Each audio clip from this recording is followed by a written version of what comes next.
but he found out that there's one additional child down there, the younger sister of the little girl who originally started the whole chain to go back down there. Um, so that's what happened with that.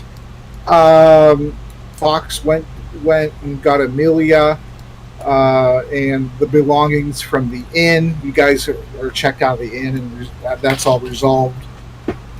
So then everybody, the King Bernard and the party went down along with King Jorgin to question Martin LeSueur, took him out of his cell, and explained to him that depending on how truthful they felt his answers were, would be beneficial to his foreseeable at least short term survival until it's determined on what should happen to him. Although the people in the town square who witnessed what happened, the betrayal, the hags, all that, the fight, there are a lot of people that want to see him hung or lit on fire at a pyre. So King Jorgin, was protecting him more from anybody potentially coming to try to assassinate him before you guys could question him. Not. So now we're starting with everybody. I believe everybody's already asked one question of him, correct? Besides Asgrim. I haven't. The king or Martin LeSueur? Of Martin. Oh, and then Raz Choppa. Since you weren't here, you're and Artemis. Since he wasn't here either, he's still in bed. I'll have him tag along or whatnot. And you have just woken up in the dresser. Okay, sweet. Yeah, and so that's what's going on right now. Solid is in a bed because he's very injured. Okay, so Asgrim, you just opened the door from the Great Hall. You're walking down the stone staircase into the basement. You just finished eating your food. Picking your teeth a little bit. You ate some. It's breakfast time, so you had some porridge and some bread and a glass of wine. And Amelia is still up there eating. You see the Doctor, Fox, Raikou, King Bernard, King Jorgin, and Martin LeSueur at the end of the hallway. What would you like to do? Well, I start listening into the conversation while I walk over. All right. So you start walking over, and somebody start talking. Dr. Fox. Oh my god. I walk over and slap Foxodon on the back of his head. Alright. I was just making sure he wasn't broken. So Martin LeSueur says, and as you're walking up, you hear, and the demons down below have to do with Lenosius. He's trying to use the cult of the Avuzal and the demons who summoned the Avuzal in the first place. He's trying to summon them to this world. And I see we have a visitor. Hello. He's addressing you, Asgrim. Hello again.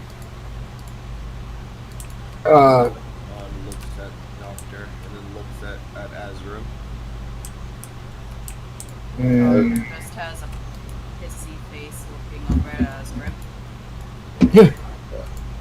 I really don't give a shit. Okay. From the horse debacle. Okay. I was like, what is she mad at him for? Oh yeah. Unresolved rage from about a month ago now. Yeah, she's been raging a long time.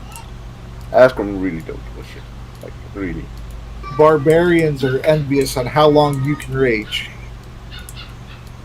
So All you right. survived your wounds. Martin, you say it to Martin? Yeah. Yeah. For the time being, it would appear so. Although I still have no idea what good King Bernard here has in store for me. And King Bernard says, well, you have been cooperative with us so far. However, you did commit the highest form of treason. Well, I did give you a suggestion of how to punish him. You said that out loud? Yeah. And King Bernard says he doesn't kind of want you to talk about that in front of Martin. So he said, and so at the very least, your title of nobility is going to be relinquished, and any titles, holdings, taxes, or lands that you currently possess in my kingdom are going to be surrendered hastily, henceforth, and your kin and any heirs that you may have no claim to your lands forevermore. I don't know if I'm going to banish you from the kingdom yet. There are several in the town who wish to see you strung up and burned on a pyre in the town square. I don't feel that is necessary. However, the court of public opinion does hold sway, so you may need to speak for your actions and defend yourself in the town square in front of the people. And and Martin says, but they're gonna kill me on the spot, right there, without any chance for me to even speak.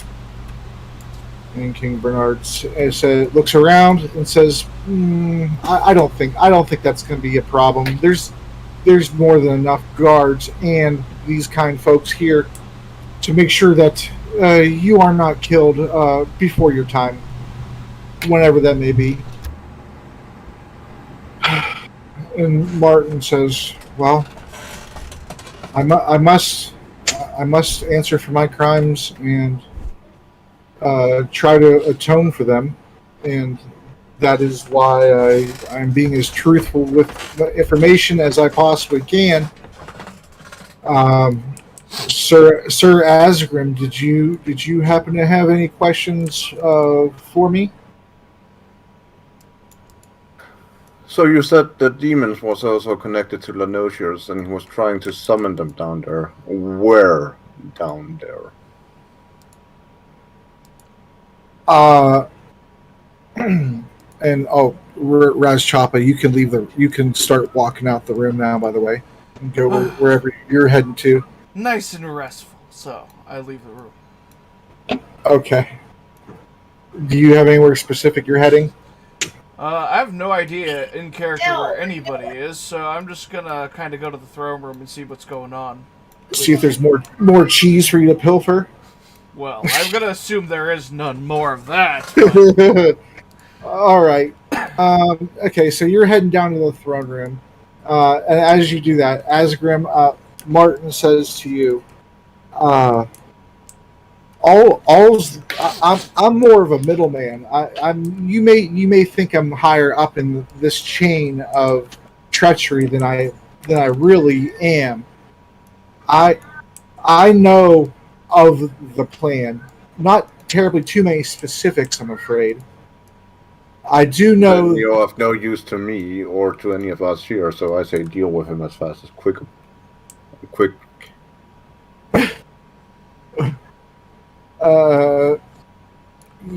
Yes. As I was saying, they're using the portal from an old ancient ruins of a elven city underneath the sewers. I know not where it's at. I've not been there personally.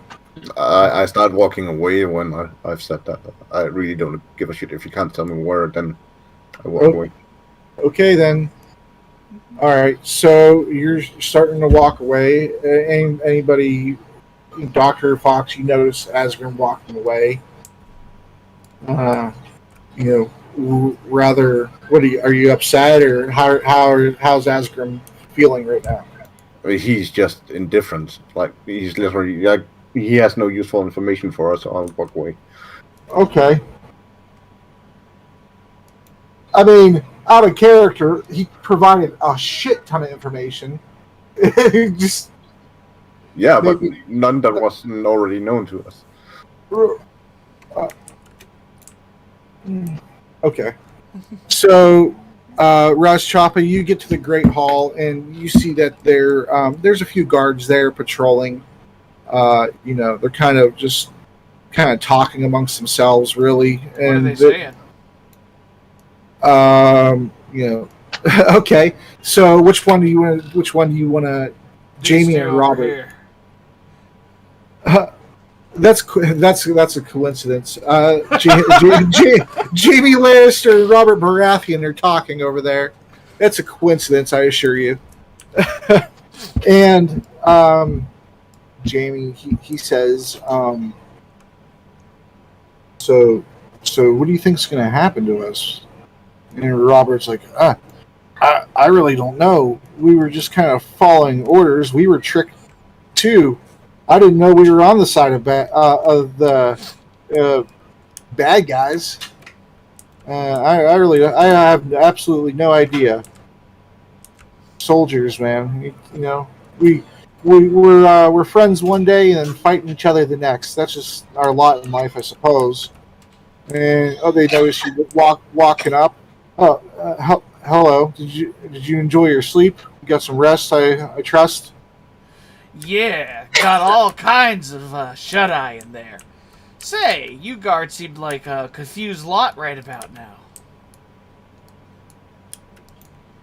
Jamie says, well, I mean, we're confused about, I guess, our circumstances and our future. So yeah, I suppose we are highly confused. Do you have any idea what's going to happen to us? You'll probably be let off the hook. What makes you say so? Well, you were just following your, what do they call it, lordship? So, Yeah. You technically did your jobs. Right, but it was against the king. Yeah, that Sure. was kind of dumb of you, but... Well, it was either, I guess, get killed by Martin and his other loyalists, or get killed by the king and his loyalists. It was a not very good situation to be in, I suppose. Well, I got a I got an idea for you. You smell of cheese, sir. Well, that's a bit rude. Oh no, I love cheese. Thank Smells- you. It smells like an exquisitely rare cheese. Shifty eyes. Anyway. Why don't you, if you're so afraid of dying, start your own mercenary company or adventuring group? Well, I suppose we might be able to, but It'd be a good idea if you get exiled or something bad were to happen. I doubt they're going to outright execute all of you. Well, you make a fair point. There is quite a few of us still, and McDonald and Henry, they seem to think the same way you do. Levi and Jean, however, I haven't seen them. They're hiding somewhere in the castle. They're afraid that we're gonna be executed, all of us in a row. That would be pretty amusing, but that'd also be pretty wasteful considering how many people just died. Amusing, sir. You ain't never seen a public lynching before? Come on. Not one that I was personally part of. No. No one likes performing. I know how it is. Oh, we have families, sir. Well, it never stopped anybody from killing goblins. Uh, I bet they're more quiet about that. right. We only kill the wild ones. You seem rather civilized for a goblin. He looks all proper, he like puffs himself up. Why, thank you, gentlemen. Well, I would recommend that you work for the king for now. It's less likely to get you executed. You be on your best behavior, and if you pull any heroics, I'm sure that the little treason incident will be forgotten soon. Yes, that's why we're still. Well, we haven't been given orders to leave this castle, but we're still here because of that, and because we don't know what would really happen if we just up and left. I mean, we don't want to test the theory. It'd be kind of interesting if you didn't kill anybody or steal anything. I'm sure that you'd probably be ignored. You're in a very interesting spot.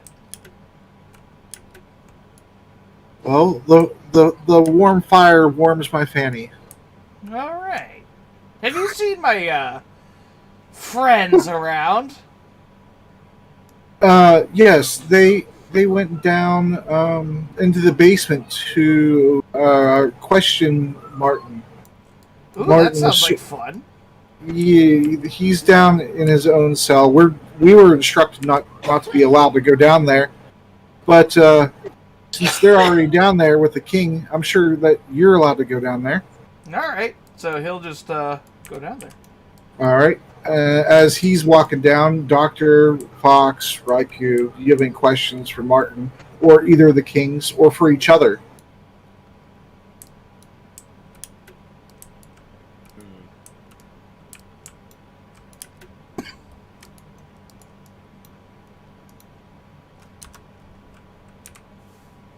Probably strike at Elenosius while his normal army is preoccupied.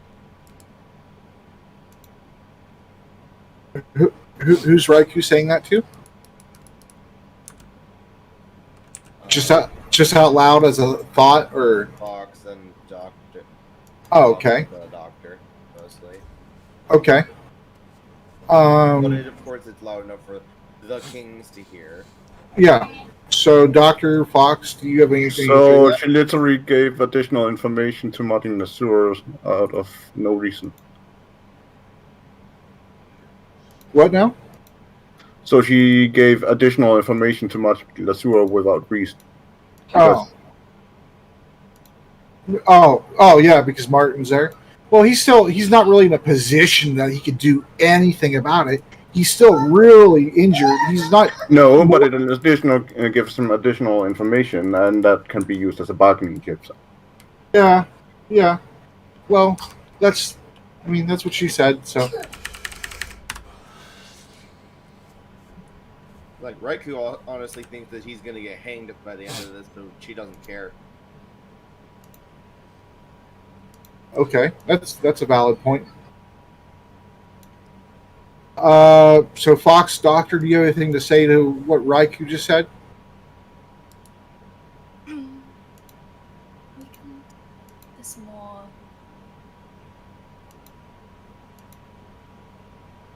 There's still the things that are stirring beneath. Taken care of first. More of a imminent threat to everything. King Bernard says, "Wow, Raikou, is it? Well, I like your tenacity. I do wish to discuss these plans further, perhaps in the Great Hall at a later time. Yes."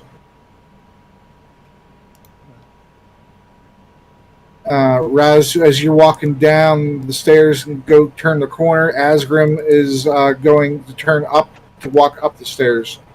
Do you have any role play to do with him? Hey, Uncle Azzy. Hello, young one. How did things go with Martin the Sewer? Well, he didn't have any useful information, so I just think his punishment should be dealt hardly and swiftly. Did we put the thumb screws to him? It sounds interesting.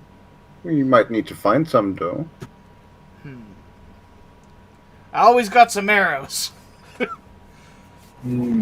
I think pliers would be better. Pulling out a nail at a time. You're always full of the best ideas. He rubs his hands evilly. He's gonna go by and see what the hell everyone's saying. All right. So as you're walking towards everybody, you hear the King Bernard, who had just said, I'll say it again, that we should probably discuss these alternate plans for what comes next up in the Great Hall once we conclude our business here with Martin. No offense to you, Martin, but I don't quite trust you just on the drop of a hat. You did try to kill us, and take over the kingdom and all. Even though it was a failed plan, and it ultimately wasn't even your plan, I still we need to discuss. We need to deliberate and discuss your future. And so, hello, Ras Chapa, is it? Ross looks spooked. He's like, "Holy shit!" He noticed me. He's like, "Ah!"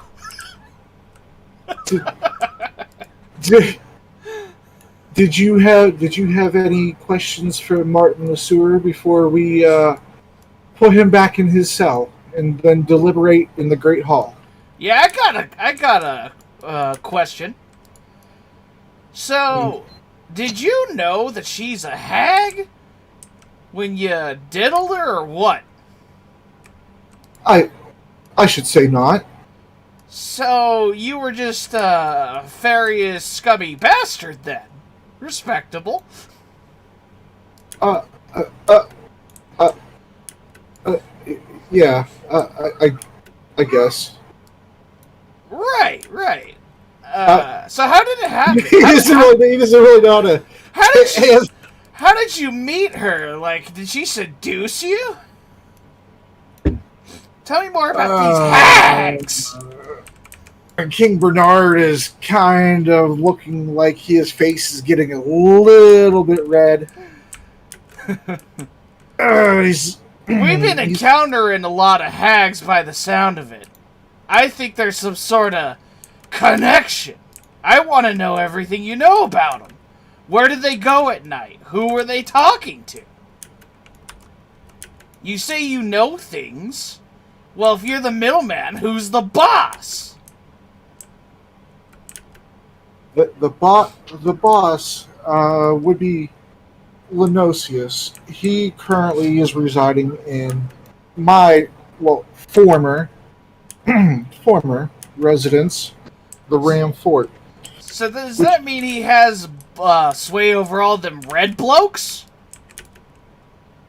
I'm sorry, I don't follow. All your people are kind of red.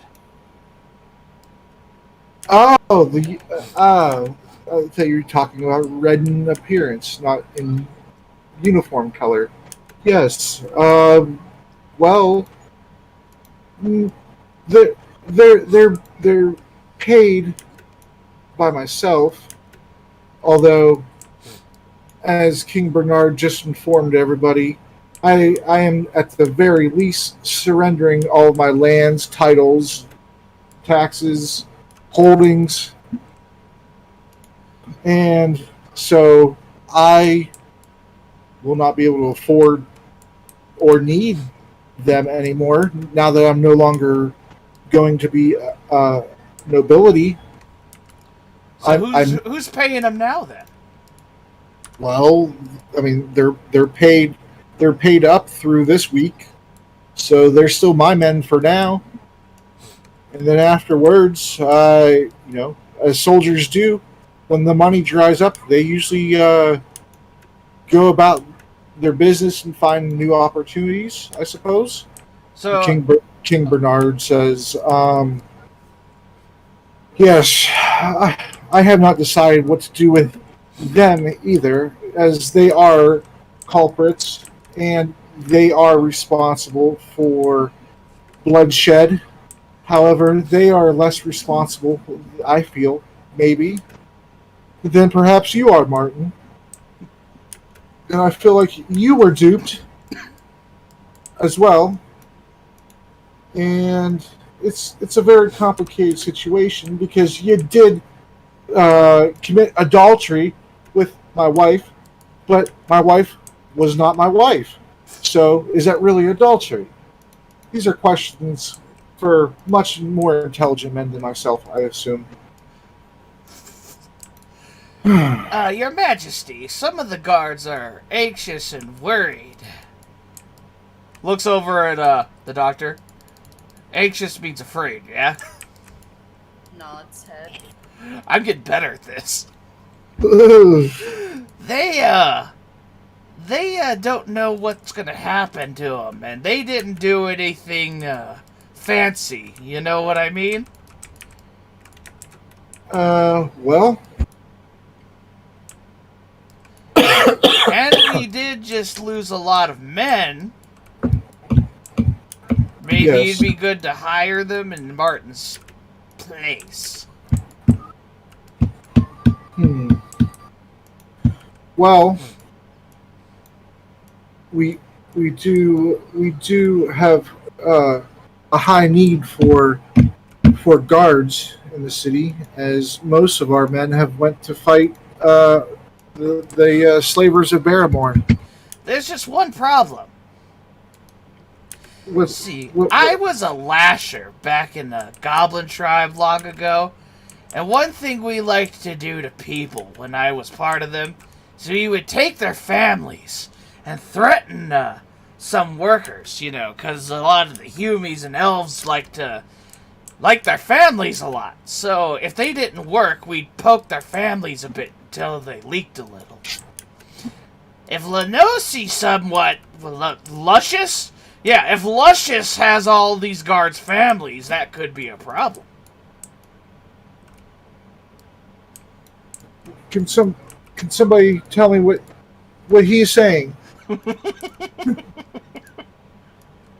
doctor just blinks and is like,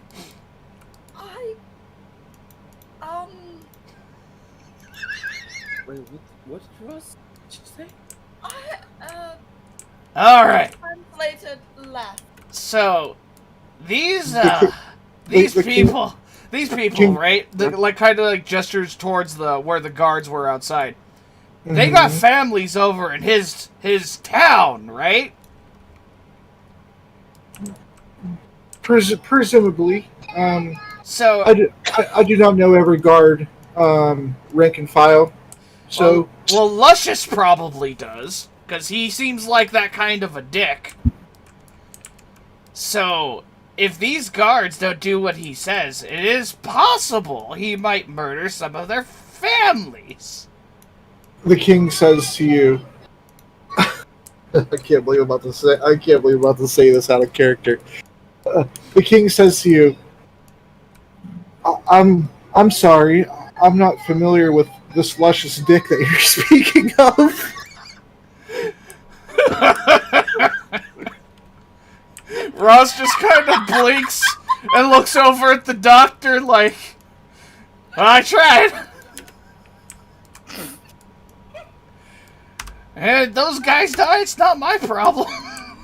King Bernard says to Martin, tell me truthfully, who is luscious dick?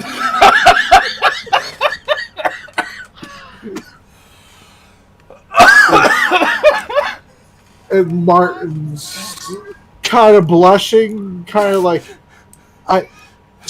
sire, I think he means Lenosius, but perhaps he has a little bit of a speech impediment. And King Bernard's like, did you mean Lenosius? Yeah, Ron?" luscious.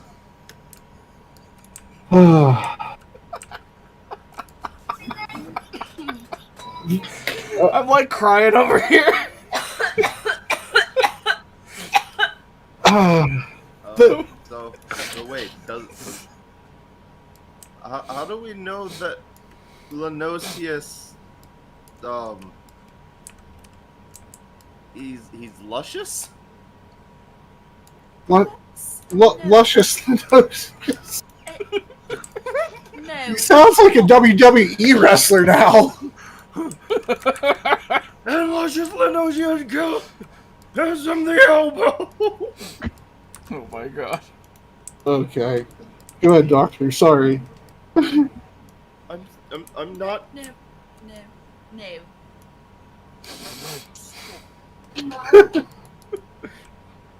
Stop.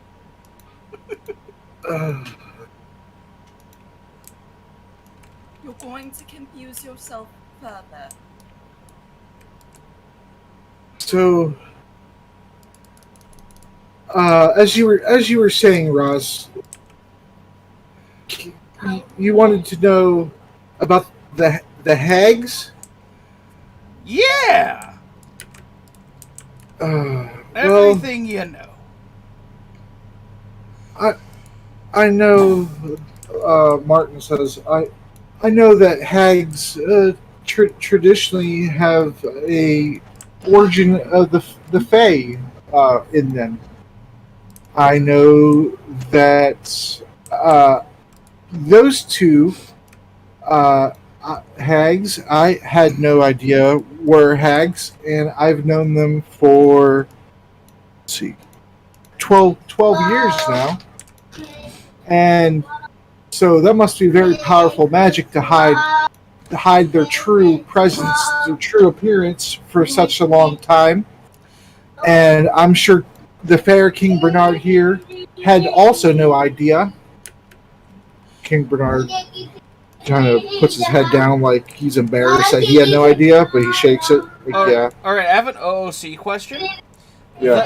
There were two hags, the mother and the daughter, and I'm sorry, I'm trying to. And Martin said he knew them for 12 years. Mm-hmm. How old did the daughter look? Oh, in her human form? Yeah. Oh, she looked like she was probably about 17, maybe. That's interesting. Okay.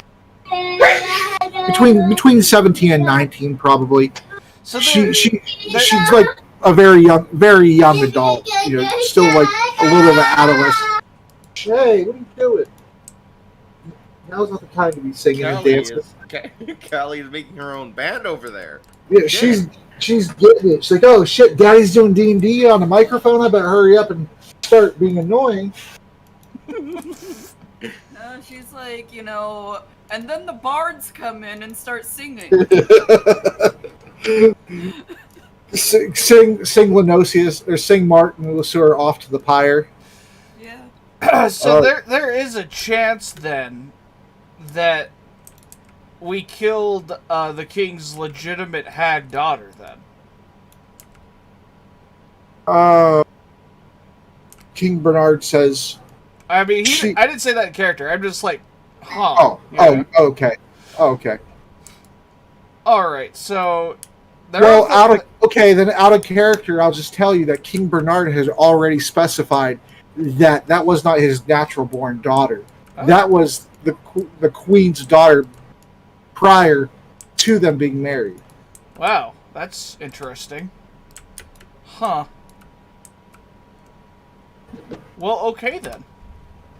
So Martin says, I'm afraid since I was duped, I really don't know much more about the matter of those two.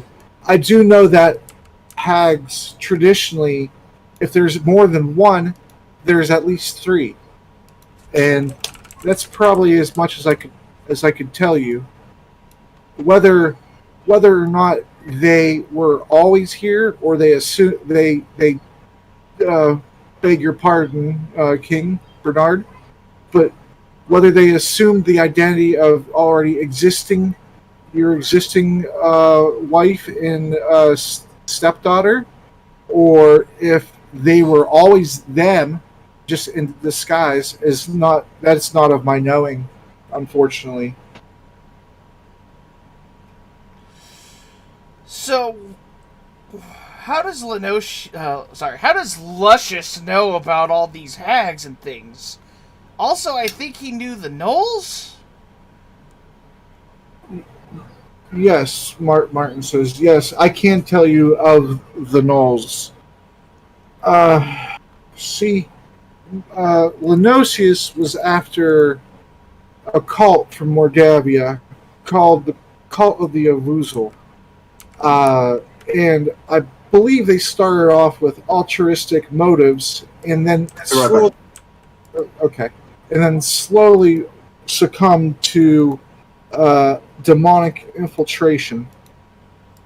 Those demons seek, from what I understand from conversation and eavesdropping,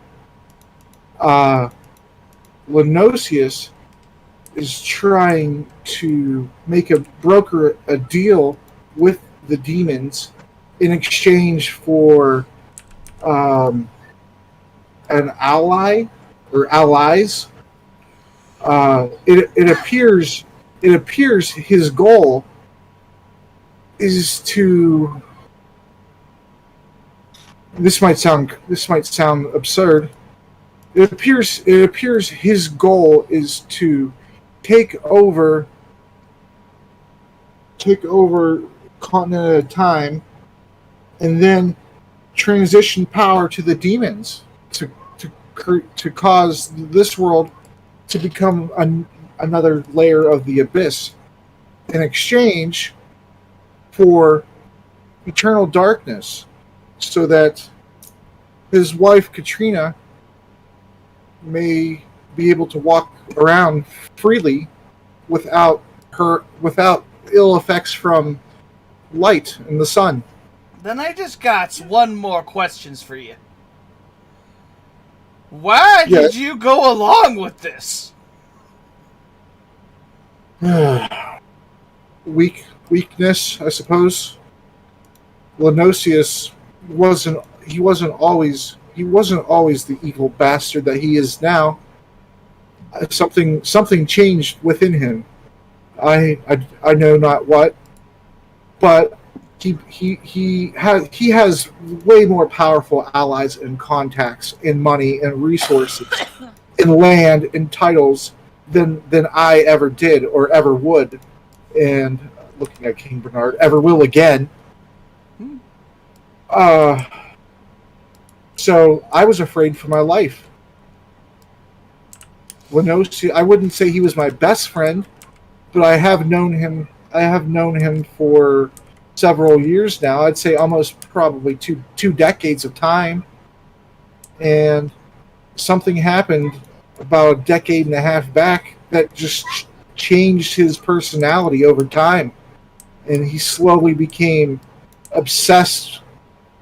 He became obsessed with demonology and necromancy and machinery and the abyss and the blood war, and he obsessively reads and finds books on these subjects. And as time has gone, he has succumbed to some form of madness. And so me going along with him was purely to make sure that I wasn't slain, or the people in my employ. Your Majesty, we need some eyeballs in the sewers. You saying that to Jorgin or Bernard? Both of them, I guess, because Okay, so King Jorgin, he's just been kind of listening, taking in everything that's going on. Because, well, I'll tell you here in a moment why he hasn't really said much. But King Jorgin says, "What do you mean by eyeballs in the sewers, lad?" Alright, Jorgin was the one who was with us, right? Yeah, Jorgen's the one who was with you guys when you fought the worm that came out, the Neothalid that came out and exploded the bridge. You remember Bernard is the one who went with Solid. Jorgen and Solid. Yeah, and the survivors. You remember that big baddie that we saw down there? We perchance upon a few evil creatures. Oh, Which one? It was as big as the chasm? Oh, yes. The giant, slimy-looking worm thing. Yes. No, bigger.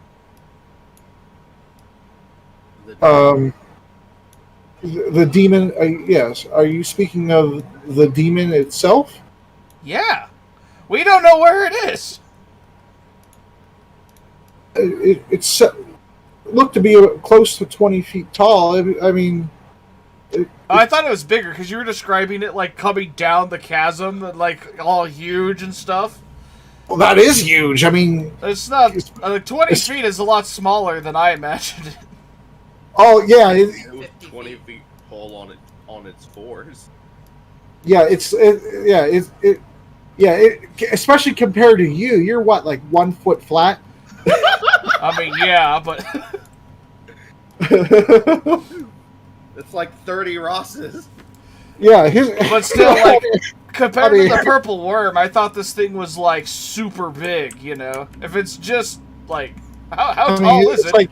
It's like 17 feet tall, and it has wings that are probably a little bit too small for its body, but its arms have about 15 foot reach. So it's pretty.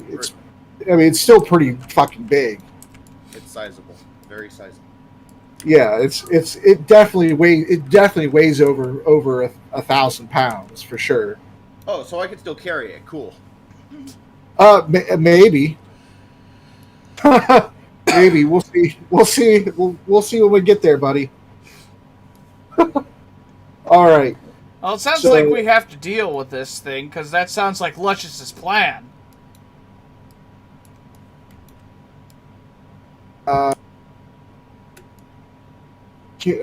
Yes, and Martin says, other than the Avuzal, the demon, the Avuzal and the cult, I do know that.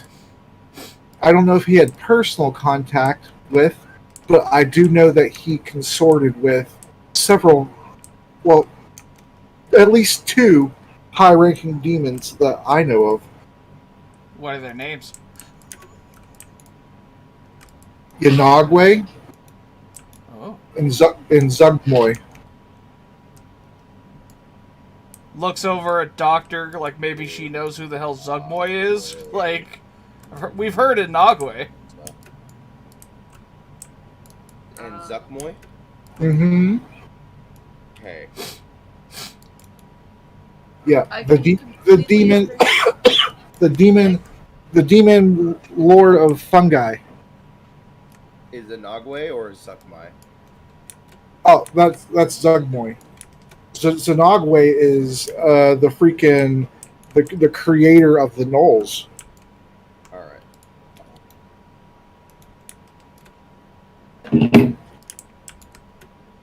Go ahead, Doctor. Sorry. Does the doctor know any at all? I mean, what's your intel? What's the doctor's intelligence? Hi. Hold on. 22, and she has. Let's see. Does she have any type of scholarly background? She has a Arcana and history. But the only thing I can say is Fox has religion. That's what you. Doctor, you could, go ahead and roll a flat d20. If it's higher than an 8, then yes, you do. Can I roll a religion? Look. But you're smart enough to know that Asgrim may know exactly who those people are. Can I roll religions? Yeah. Come on, baby! 14! Hell yeah! Fucking shit! You know that they have they have their own layers of the abyss, but that's about it. You don't really know Like, exactly. You don't know which layer of the abyss or their castle names or anything like that.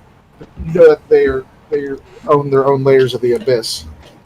So Fox just says, so we must banish them back into their layers of the abyss so that they may reform over the course of the next 100 years. Sounds simple enough. Yeah, hey, you don't know that last part. Okay. Maybe you would. That's fine. And I don't believe But it's actually, I don't believe it's 100 years. I It's believe it's not. just. I believe it's like one. It really isn't. But also, Fox is a very simple man, told many things. A lot I of know. things he believes. You're a So damn. join this- You're a damn farmer. What the hell do you know about the abyss? I'm very religious, farmer. All right. I also went to a very prestigious school. So King- depending on what version, it's different because first edition it was 13 years, second edition was 7 years, and the second edition advanced was 9 years. So I'll look it up for specifically because I read I scattershot. I read a whole shitload of D&D lore and shit, but I do know that deities can send aspects of themselves and not themselves actually, and I do know that if they're killed on not their native layer, they're not actually killed, yeah, and that's been pretty much universal.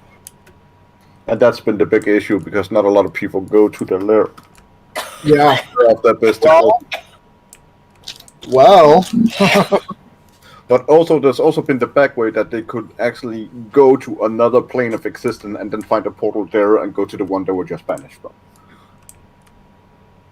Okay, so King Bernard says he turns around and looks at everybody and says, "Well, we have some things to deliberate on before you all go back down there." And King Jorgin, I believe, has something to say. And King Jorgin says, "Yeah, unfortunately, I cannot go with you all. Hornmoot continues, but for other cities, and I have to travel with my people. And our next destination, Emil Alda, is probably with our wagons in tow, a 7-day journey, easy. So I have to depart here soon. I just want to hear the proceedings on what's going to happen to this lad Martin here."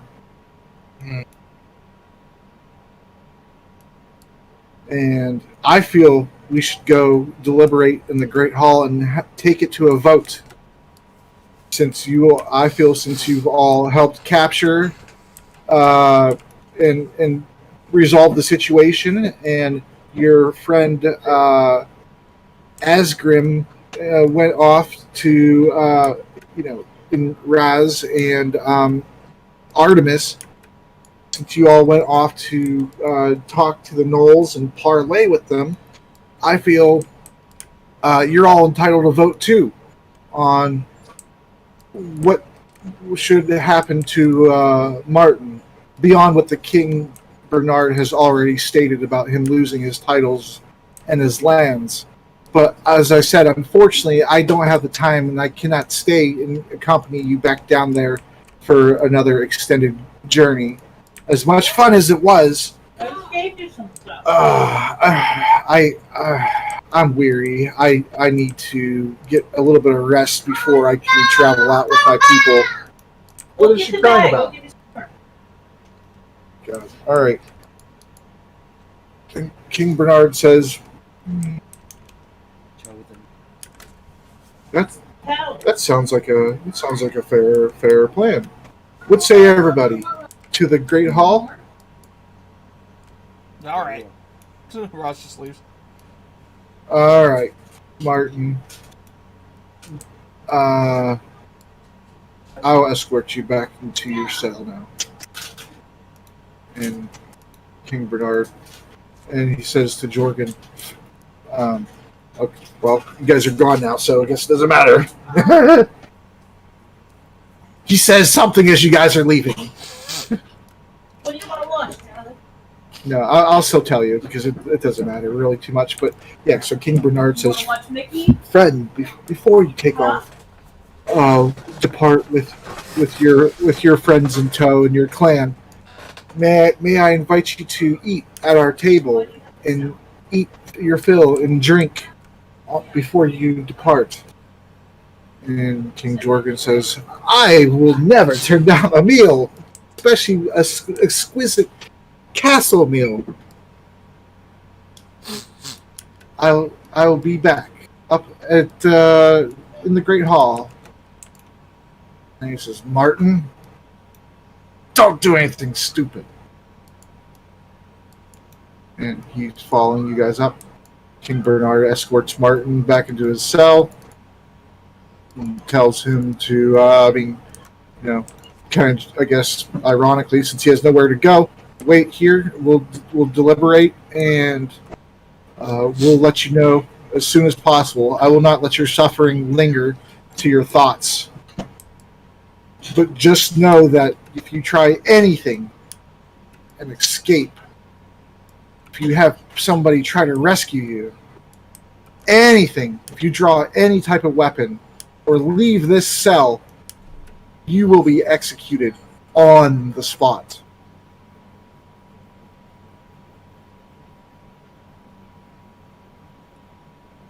Leaves. So everybody goes up into the Great Hall, and Jorgin, after about a minute or so after you, appears, and then about 3 minutes later, King Bernard appears. And the guards who were standing around talking kind of pop to, standing at attention. King Bernard kind of waves with two fingers and waves them away. And they kind of look at each other like they don't know what he's trying to tell them. He's like, off with you, off with you. And so they all. Does that remind me of Men in Tights? Bzz. Bzz. King Bernard says, "Go to the guards' quarters, or feel free to go to the training room if you wish. Do not, and I repeat, do not try to go rescue your Martin LeSueur. He is no longer your liege. I am, and I control your fate. If you try anything, you will be executed post haste in the town square without word. Do I make myself clear? Get out of my sight." Guards go off one by one. Do-do-do-do-do.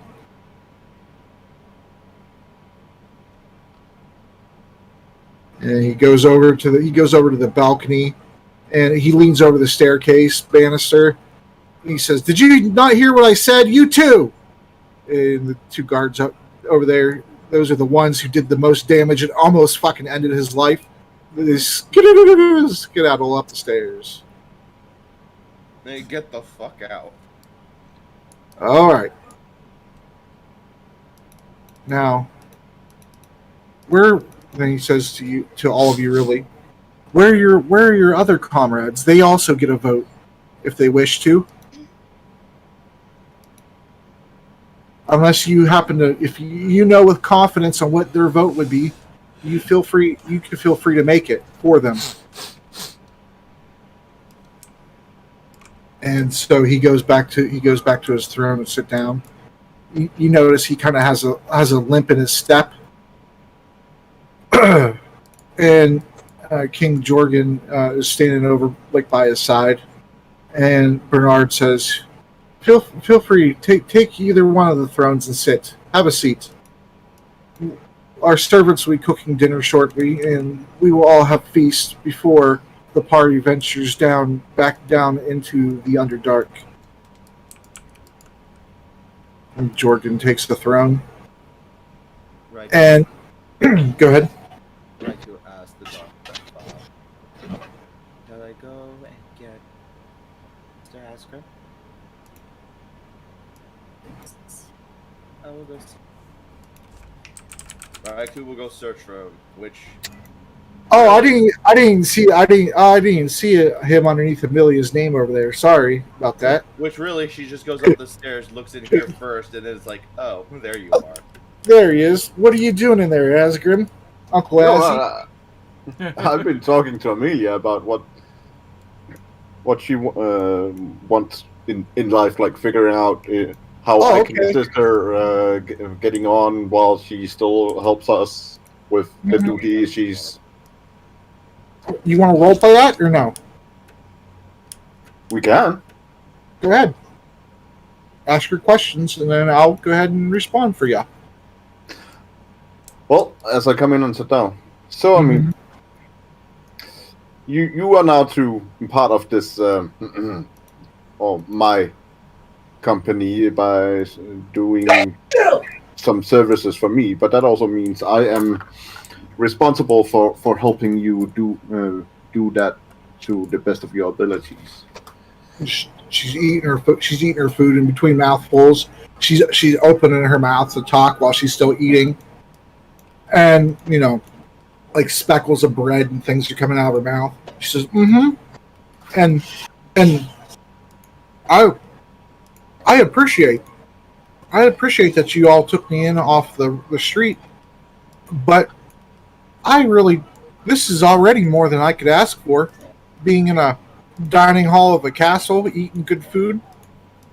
What did you have in mind? Well, we know you have magical abilities, so I think it would be beneficial both for us and yourself to figure out what kind of magical abilities you have and what affinities you have. So I think we should seek out a mage of some kind and try and figure out what your abilities is. What do you think of this? And also teach you to read and write, of course.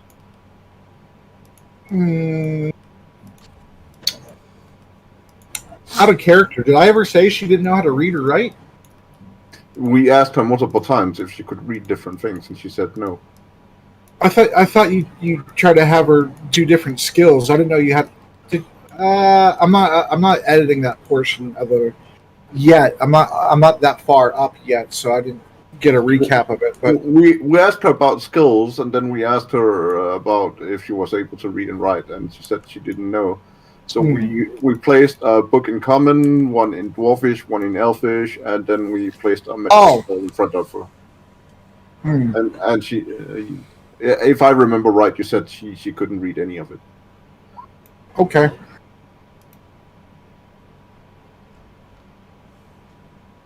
I see what you're saying, Fox.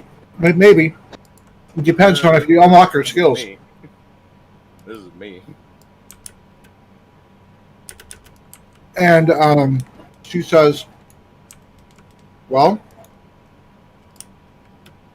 you all seem kind of rather busy right now, but it may have been that. Well, it may have been that I knew how to read and write previously, but as I said before, I lost my memory when I was hit in the head." Yeah. If that's the case, there might be, if we are able to trigger your old memories, you might gain that ability again. But we know you have magical abilities because you are able to see the magical shop. So, that makes sense to me. I can say that traveling with you all somehow has brought back some of my memories. Like I told you before that I couldn't remember really anything or how I got to the city or anything like that.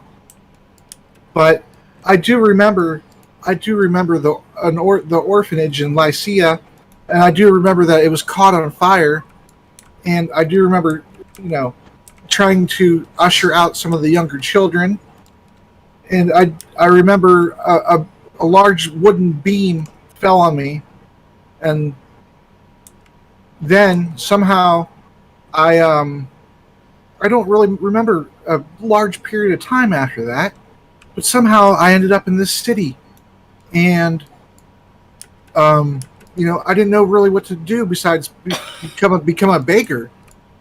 But those memories came back to me as I was sitting there drinking with that Ryden fellow, and as him and I were talking, he was able to trigger my memories, because from what I understand, from what he said, him and Mirtha took in that solid fella from that orphanage. And so we were part of the same orphanage, you see. And that's how I remember it triggered my memory as to me being there and my whereabouts. But my whereabouts for a time period since then, I don't remember just yet. So it's possible that I did know how to read and write before. And I feel like if I have magical abilities now, or have latent unlocked abilities, that I had to have had the ability to study from scrolls or tomes or books of some sort. Yeah, but at least it gives us a place to start. Well, after your situation is resolved, I figure that as I stand right now, I would be a liability going down there with you. Yeah, you don't have a lot of combat experience or abilities at the moment, so that is very true. I just have this dagger that I bought with the money you gave me, and some simple leather armor.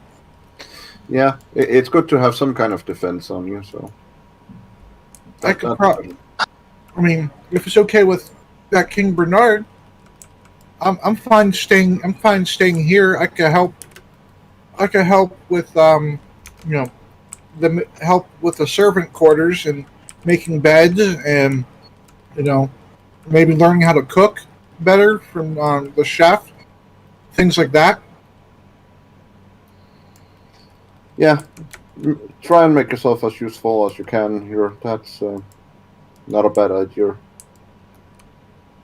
And with that, it is good ability, good things to know as well. So yeah. well, I mean, how long did you want me? How long did you want me to travel with you and your friends? Was there a set time period? We never talked about that, so that might also be something we need to talk about.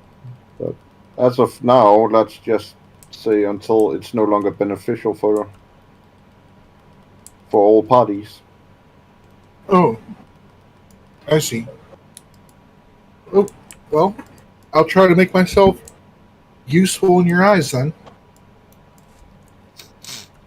That sounds like a solid promise. And with that, Raikou walks down the stairs. Yes, yes. What is it, Raikou? The kings and everyone else is gathering a great hall to vote on Lesur's fate. If you don't have any preferences, or you could just tell it now if you have better things to do. Well, let's go hear people out and see what comes of everything. And Amelia says, if you mind, I wish to abstain from voting. I have nothing in this situation, and I do not wish to have a person, whether they're guilty or not, live and blood on my hands at this moment. Raikou kind of just looks at her. I don't think that you would have gotten a vote. Oh, very well. Makes it easier then. You weren't really a part of the sewer excursion. I have no Gee. idea where you have been during this entire time. Oh shit! Sounds like you got your claws out here, huh? All right, you hussy! Actually, right. Actually, thinking about it, Raikou actually does say, "Actually, I don't even know who you are." No, what?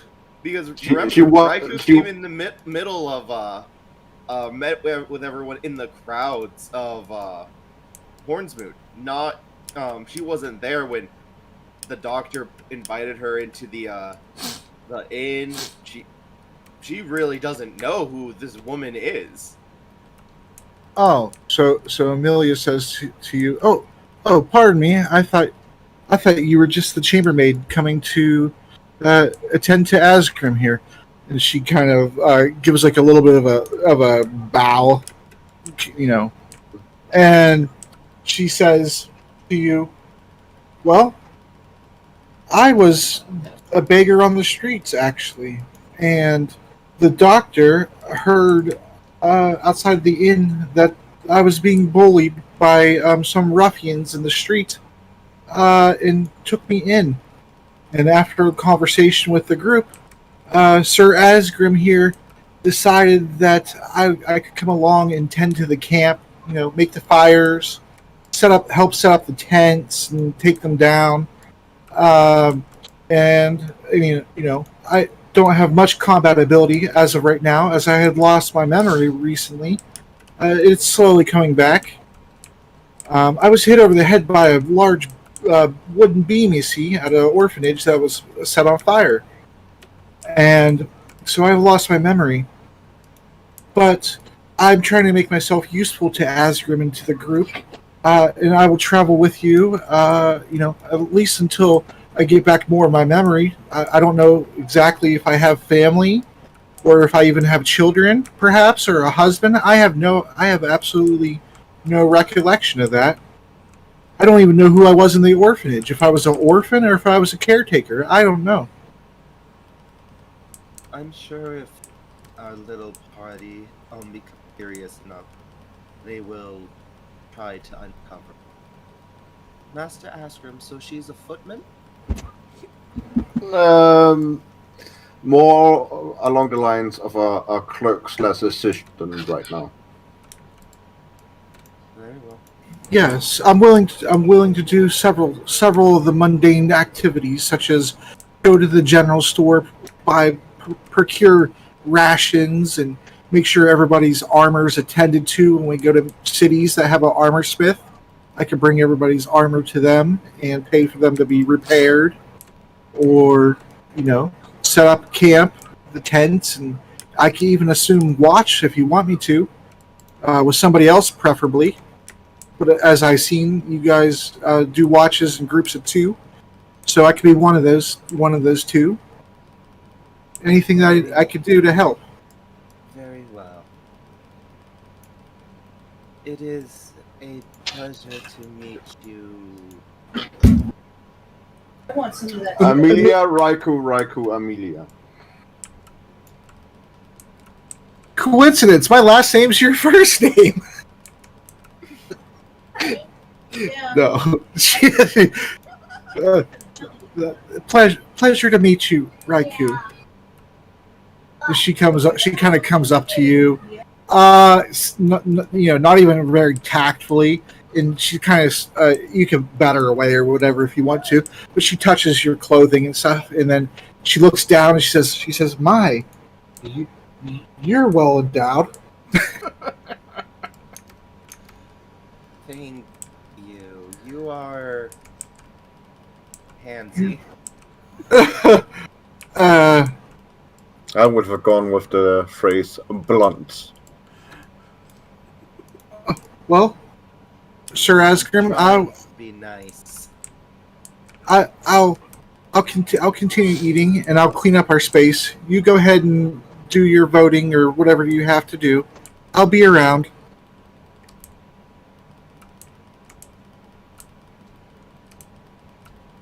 All right, back in the main hall.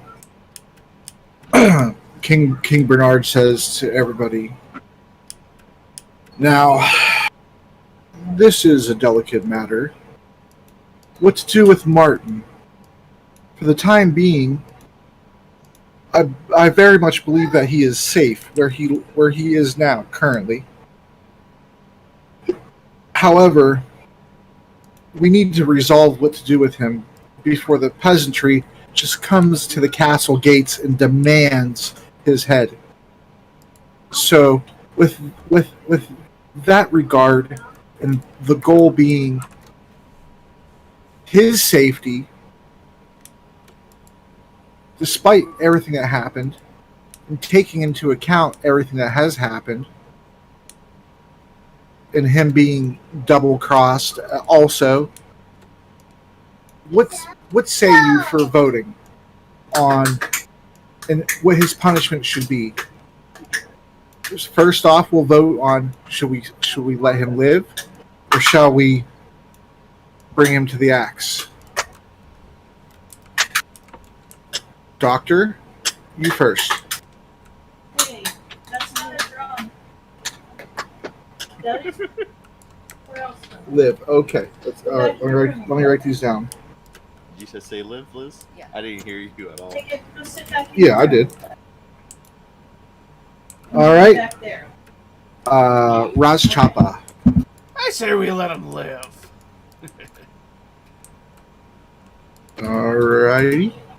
So Um, down, you could just have the characters with the pink rug, like, go over to the doctor's side. Okay, that's fine. Yeah, okay, that's fine. It's a lot faster. Yeah. That's a lot faster. Okay. You get inspiration for helping me. No. All right. Sir Asgrim, what is your vote? Well, if you want to ensure people don't riot, you need some kind of gratification of your people. But for me, personally, I don't care if you live or die. So, do you abstain? No, I say public humiliation because it's fun. That So- would be, that was the next vote. What specifically his punishment should be if he does live? That's the next vote. You're getting ahead of things. You're excited. I see. I understand. You want to see We want him to be put on the stocks, and then very drunk men to find him with his very curly long hair. I see. Oh No, my gosh! that would be too mild of a punishment. All right. So Asgrim. OC, of course. So Asgrim on the side of live then. No, Asgrim really doesn't give a shit about if he lives or dies. Personally, Right. So that's an abstain then. yeah, which would be neither live. Right. In the Okay. middle of the carpet. Yeah. Okay. Yeah, that's why I placed myself down there, because that would be on the carpet. Oh, okay. Yeah, I wasn't sure since you said you weren't you didn't want to abstain, so that means that the choice would then be live or die. So that's why I was kind of confused. All right, Foxodon, King Bernard says to you, what do you think Martin LeSueur should live or die? I believe that he should have atone for everything. If he really does feel guilt within it, live. And Mrs. Raikou, what do you don't decide? Well, fuck it then. All right. And King Jorgin says, if I get a vote, I say he should die. I say he should die. I say he has caused a lot of problems with you and your family, and you don't even know if those hag women were, if you want to call them women, if those were even your original queen and daughter just transformed. You have no idea. And Lenosius seems like a very powerful enemy. I feel like if you let Martin LeSueur Don't go, you mean luscious stick? yeah, that would have been funny. I could have said, no, I was trying to be serious now. All right. So he says, I feel like if you keep Martin alive, what's to stop him from going back to Lenosius? What's to stop him from reporting that his plans are currently being foiled, or that the gnolls that he sent to the city are no longer coming to the city, but because of Asgrim's actions are going somewhere else? What's to stop Lenosius and Martin from hatching grander and eviler plans? Do you feel that Martin, just because he was captured, is repenting just because he was captured, or because he feels actually guilty about what he did? Do you think that if he wasn't captured, he would continue on with what his plan was? He says that he repents and that he feels mournful and sorry, but does he really? Is it just because he's in a jail cell confined with you holding his life in your hands? Because he's in a jail cell, of course. If he wasn't caught, he wouldn't give a shit. Well, yeah, that's why Jorgin said what he did. Well, that Asgrim is saying that out loud. Oh, okay. I wasn't sure. From back in the back of the staircase. I still hear you guys. No, he says it out loud as an answer. Yeah, I know. Actually, due to truth, I think he wouldn't want to be on that side. He doesn't. He possibly doesn't know what other things they would have used him for. He was Sorry, you cut out. You cut out, Doctor, from when you started talking. Can you repeat yourself, please? Actually, due to the treachery, he wouldn't really want to be on that side.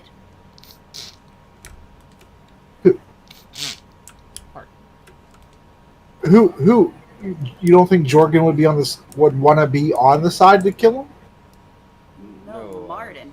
Oh, Because Martin was betrayed. yeah. Okay. Yeah, I get you. I was pretty sure that's what you were talking about, but I just wanted to clarify for since this is pretty plot heavy, so there's no future, like, oh shit, I gotta retcon this now. Yeah. All right. So So you do not believe that humans are capable of lies and deception? I do. Humans, of course, lie, deceive, but they're also very capable of redemption. Yeah. Which is why I vote public humiliation if you let him live.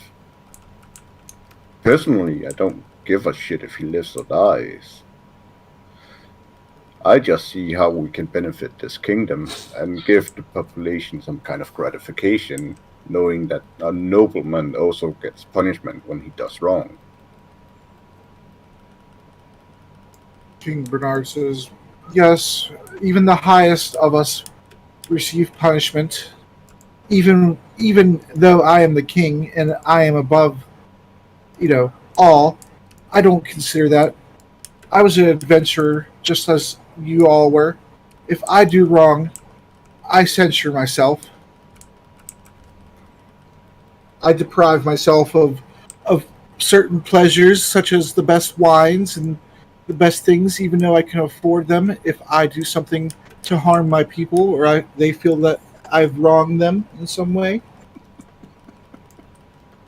I feel like if we do keep Martin alive and we take away, as I already stated, his lands and his taxes and his income and his people, his guards, and his castle, which is, might I add, as last known, is not in very good repair. If we take all these things away from him, Your sedentary will still think that would be too merciful of a fate, which is why I say keep him in chains, make a public display of him every time he goes to do something, like working in the sewers, shoveling the shit of common people. Working beneath the commentary. that's an interesting proposition.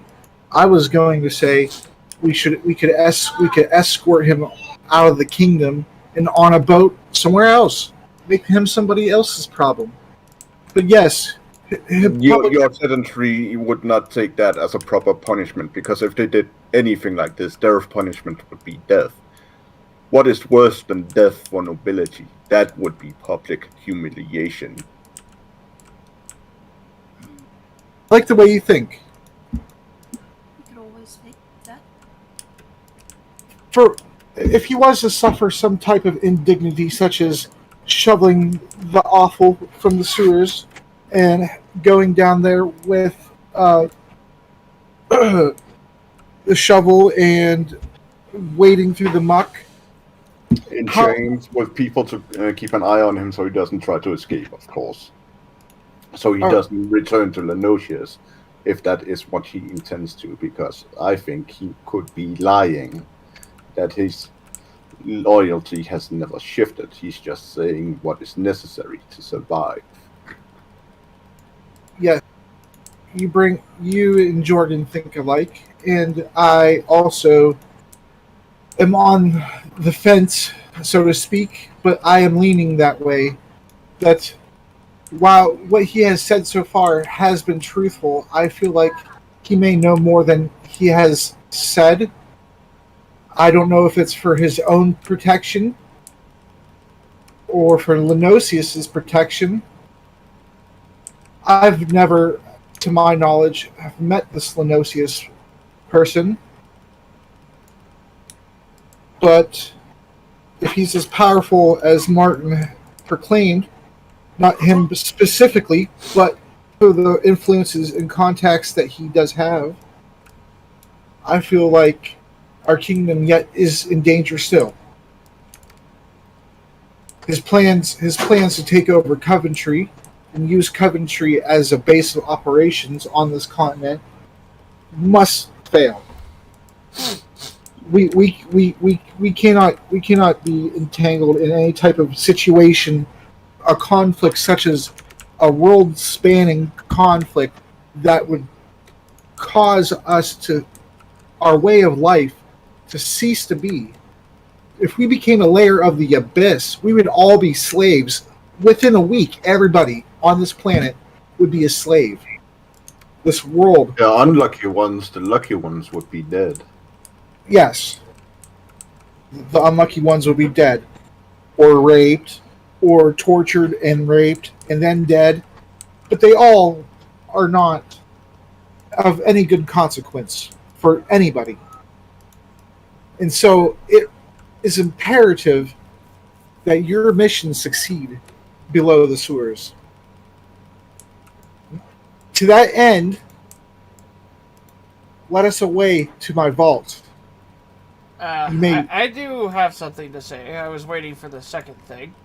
Oh, go ahead. So I might be getting ahead of myself here because of time. Go ahead. So Ross straightens up. I've heard a lot about redemption ever since I've been amongst you folk. I haven't seen very many people willing to give someone a shot at it. We have a potential risk that we can take. This sewer guy, he works for Luscious. So we could attempt, if you could be so trusting, to have him be a double agent.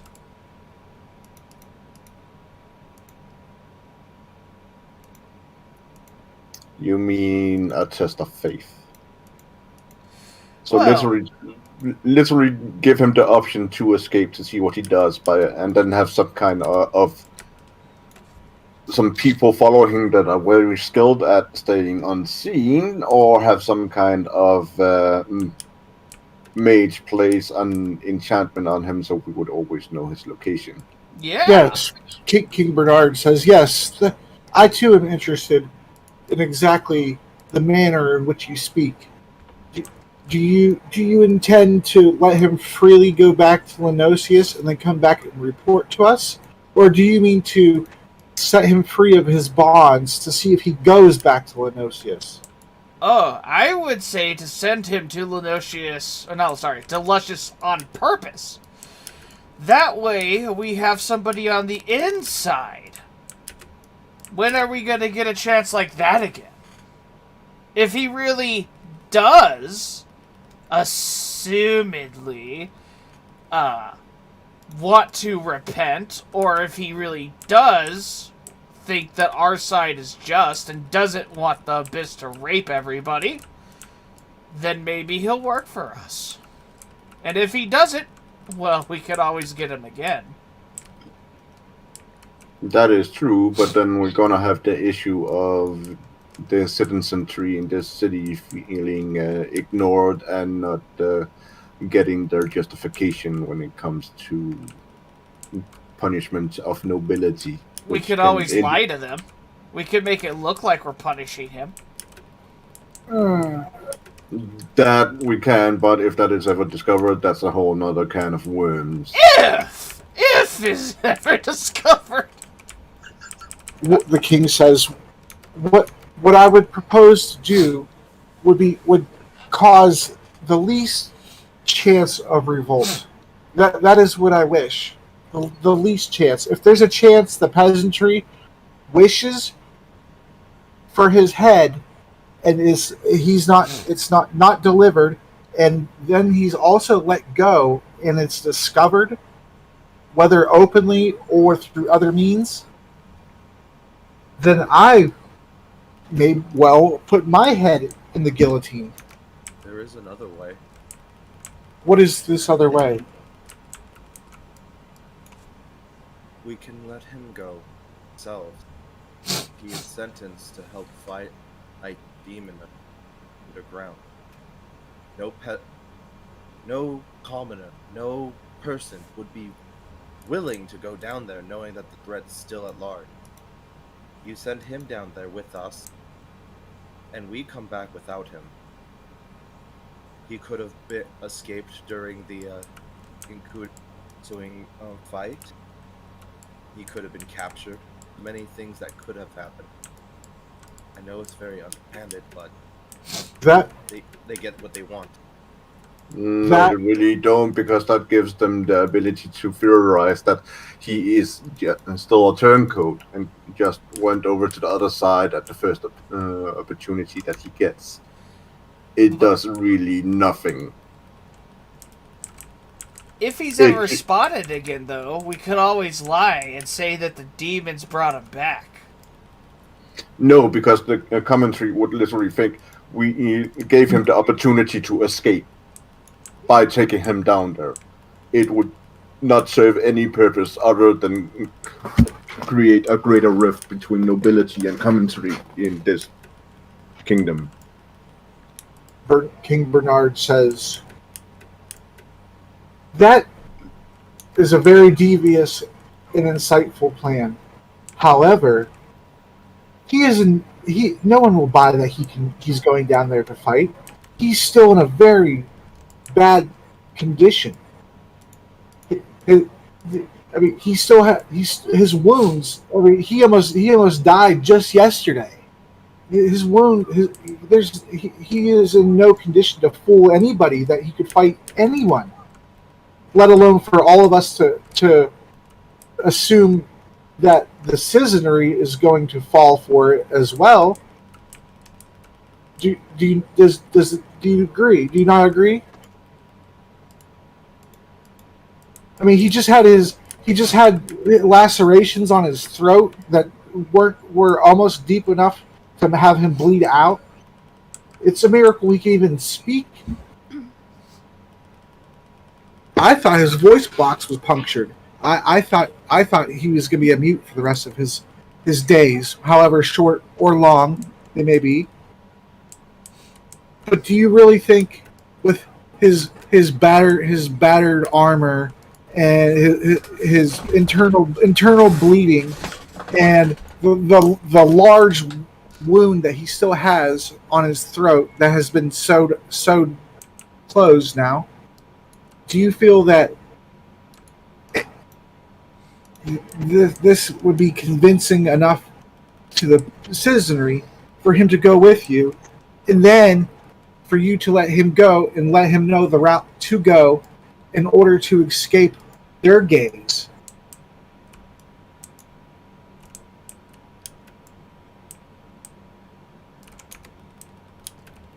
I even doubt that he will be able to carry the weight of his armor in his condition. That's very true. If he wasn't stripped of his weapons and his armor already, I doubt that he'd be able to brandish them in an effective way if we gave them back to him right now. And if we did give them back to him and he was able to brandish them and to don his armor, do you really trust him enough to be in your group for any length of time? And if you do trust him and you do feel that he could make those journeys with you, are you not wanting to do the same thing we did before in the arena with the hallucinatory terrain and the arcane eye following to watch the battle, to possibly garner more sympathy from the citizenry and to garner more camaraderie from them? And I see a whole bunch of benefits from that approach. But if you wish to allow him to go back to Lenosius,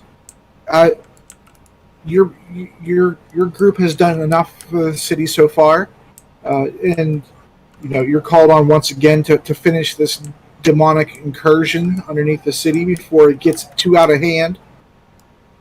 From what I know about demonic incursions, if there's just one demon, it's not a problem. 2 is not a problem, but it becomes 4, 8, 16, and then eventually you have an open portal to the abyss that lasts for centuries. That is not what we want here. So the longer we take for this decision, the more chance there is of more demons coming through the portal. But you might not get an opportunity like this again.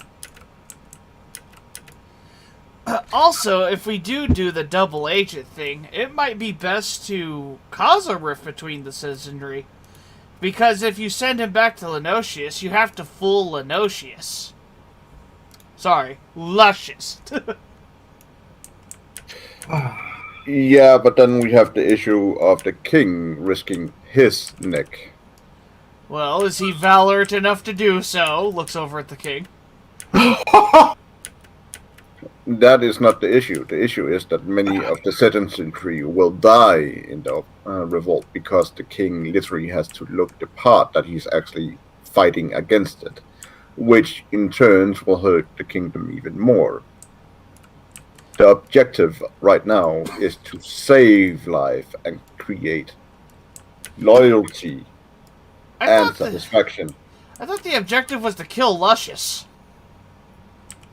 It is that for us, not for the kingdom. Well, there will be no kingdom if Luscious is alive, so he has to make that call. No, but the king still needs to make decisions to have the kingdom if we succeed, and by doing something to benefit this kingdom, it grants us an opportunity and better situation towards completing our goal.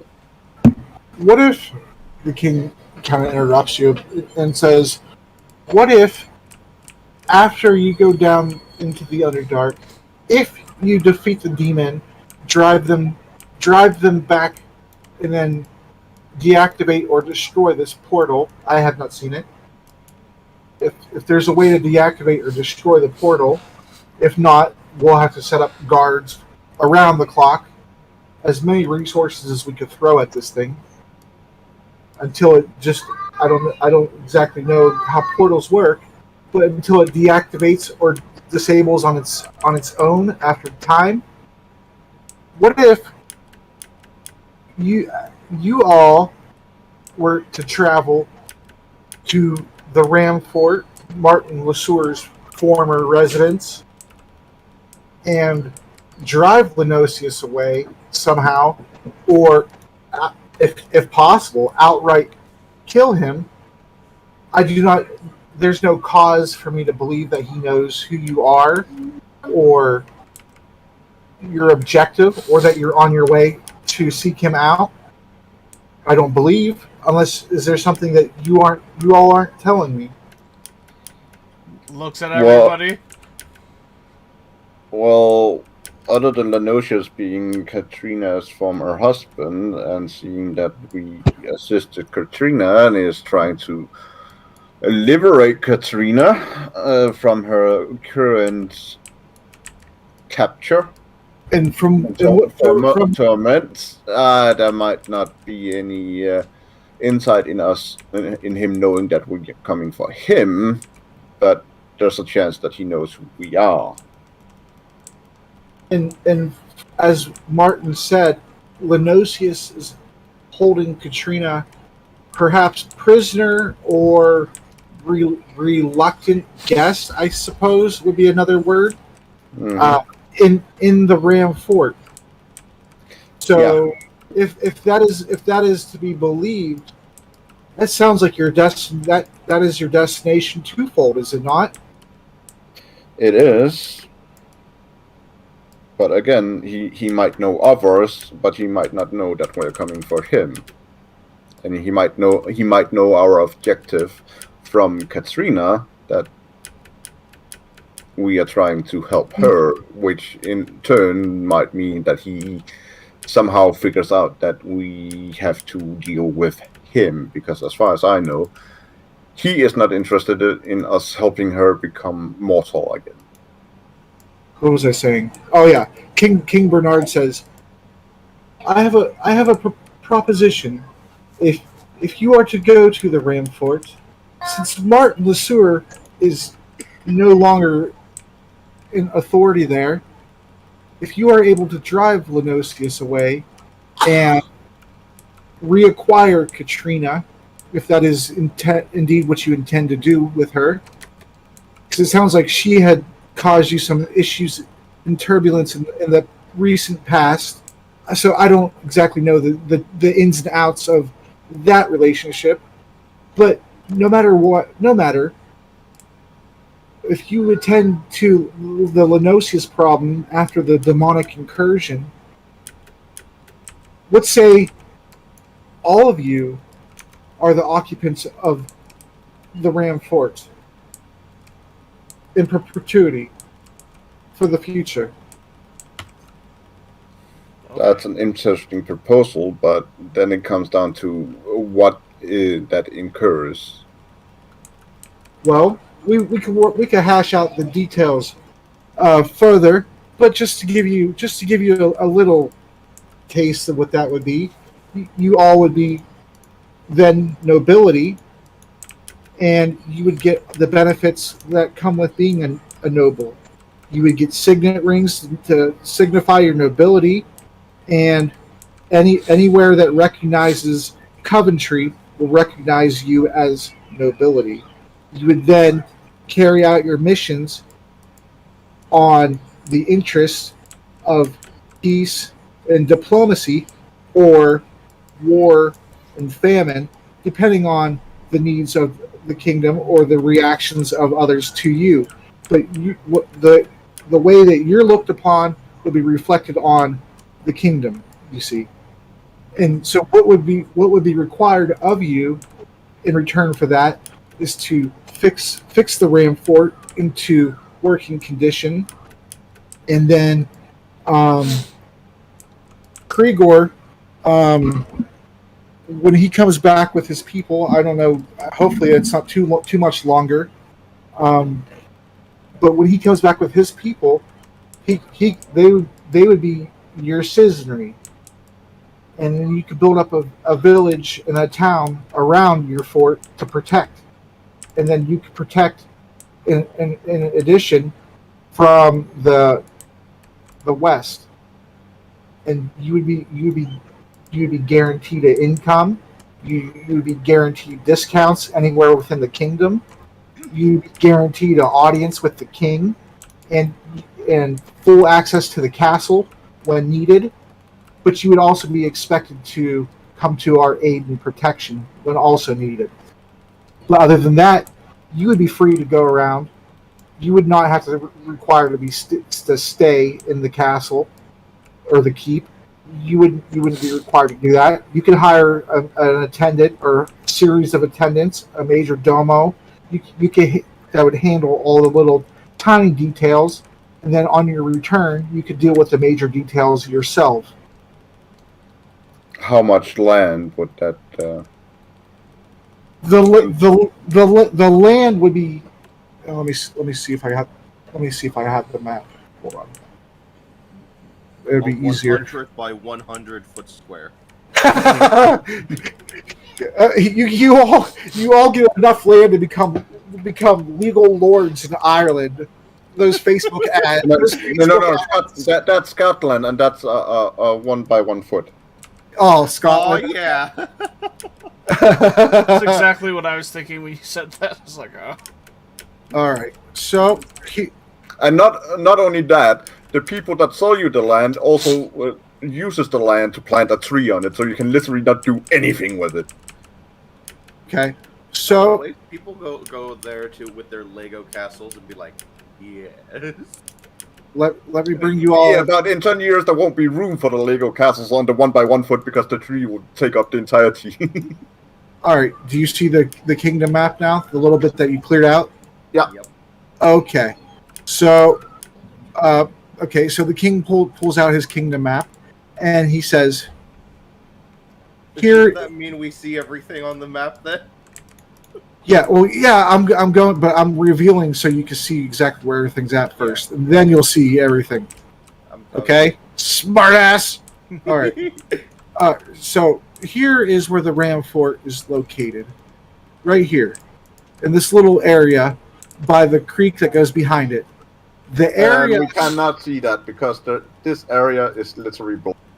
Oh my gosh. Okay, fine. I'll just reveal the whole thing right now and just point to it. Woo! I can't wait for chili. Come on. Reveal area. Chili.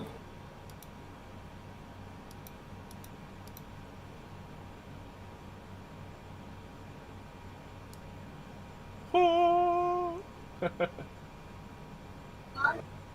I like the little bridge here. It's a fun little break.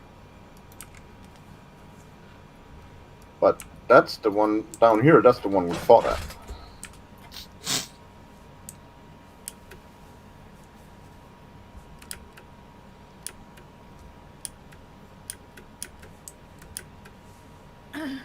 The little counter things in the... There we go. Okay. So that's pretty much all revealed. Just the little edges and stuff. Whatever. It doesn't matter.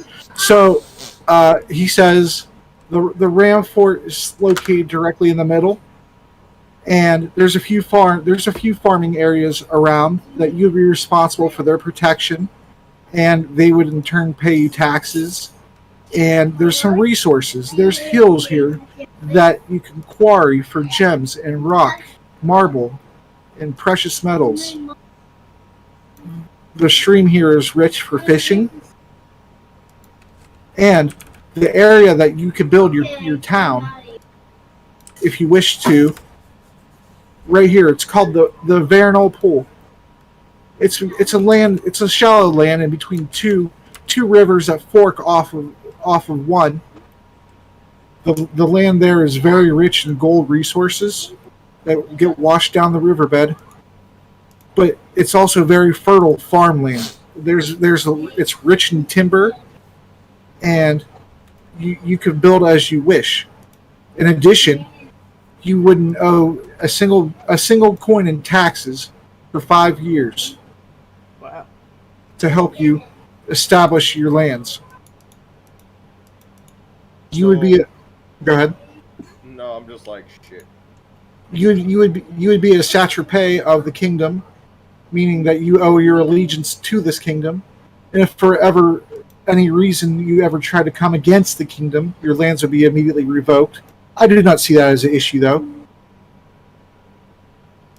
That could be an issue because we are literally 6 people. So if one of us goes against the kingdom, does that mean all of us loses the title and lands? You're thinking. I like your thinking. It's very far into the future, though. But no, if one of you goes against, and the rest of you goes against the person who's going against the kingdom, the rest of you are fine. Your nearest neighbor would be Westwind, to the northwest, and you'd be close to the Mountaintop Brewery. And I think it could work out. There's a few existing mines there, but nothing that's been nearly tapped out. And there's a whole slew of hills there that are rich, full of gems and emeralds. We've surveyed. The rivers, are they suitable for larger ships?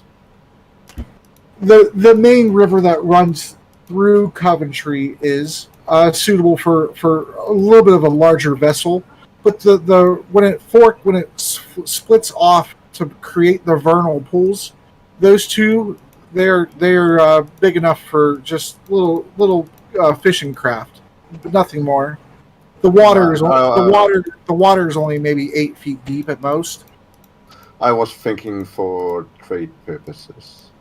Well, for trade purposes, the river near Westwind, going down across the land, there is deeper in many sections. However, there are waterfalls to contend with that drop down in elevation as you go. There's, I believe, 3 to 5 waterfalls, and so it wouldn't be suitable for ships that you couldn't take out of the water and carry past the waterfall and then put back into the water again. What about the river from down here? The river that creates the vernal pool area, like I said, is 8 feet deep at the most. But when it joins to go out into the ocean, it turns into a little bit more of a rapid, and so it's about 12 to 16 feet deep. It's a little bit wider. However, trying to go from the ocean up the river, you'd be trying to go against the current and generally against the wind. As the wind here blows from the north, past, and the wall certainly helps block most of that, and is a good one of the main reasons that the wall exists there is to keep us from the frozen northern winds. Also, from incursions from giants and orcs, which apparently we don't have to worry about as much anymore, thanks to Grigor.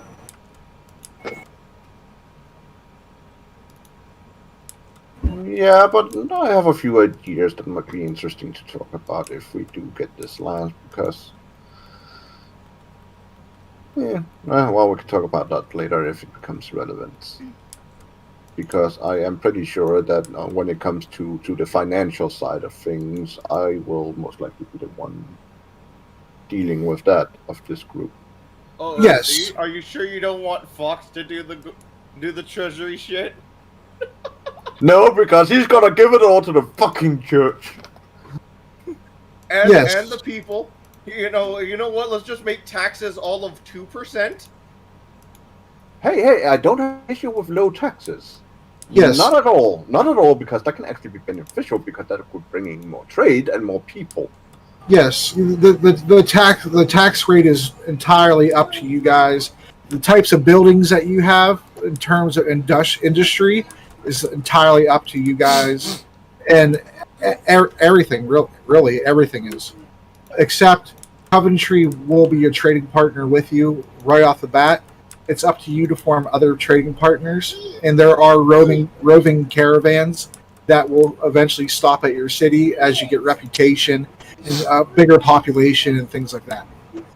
So, who rules the lands down here by the river?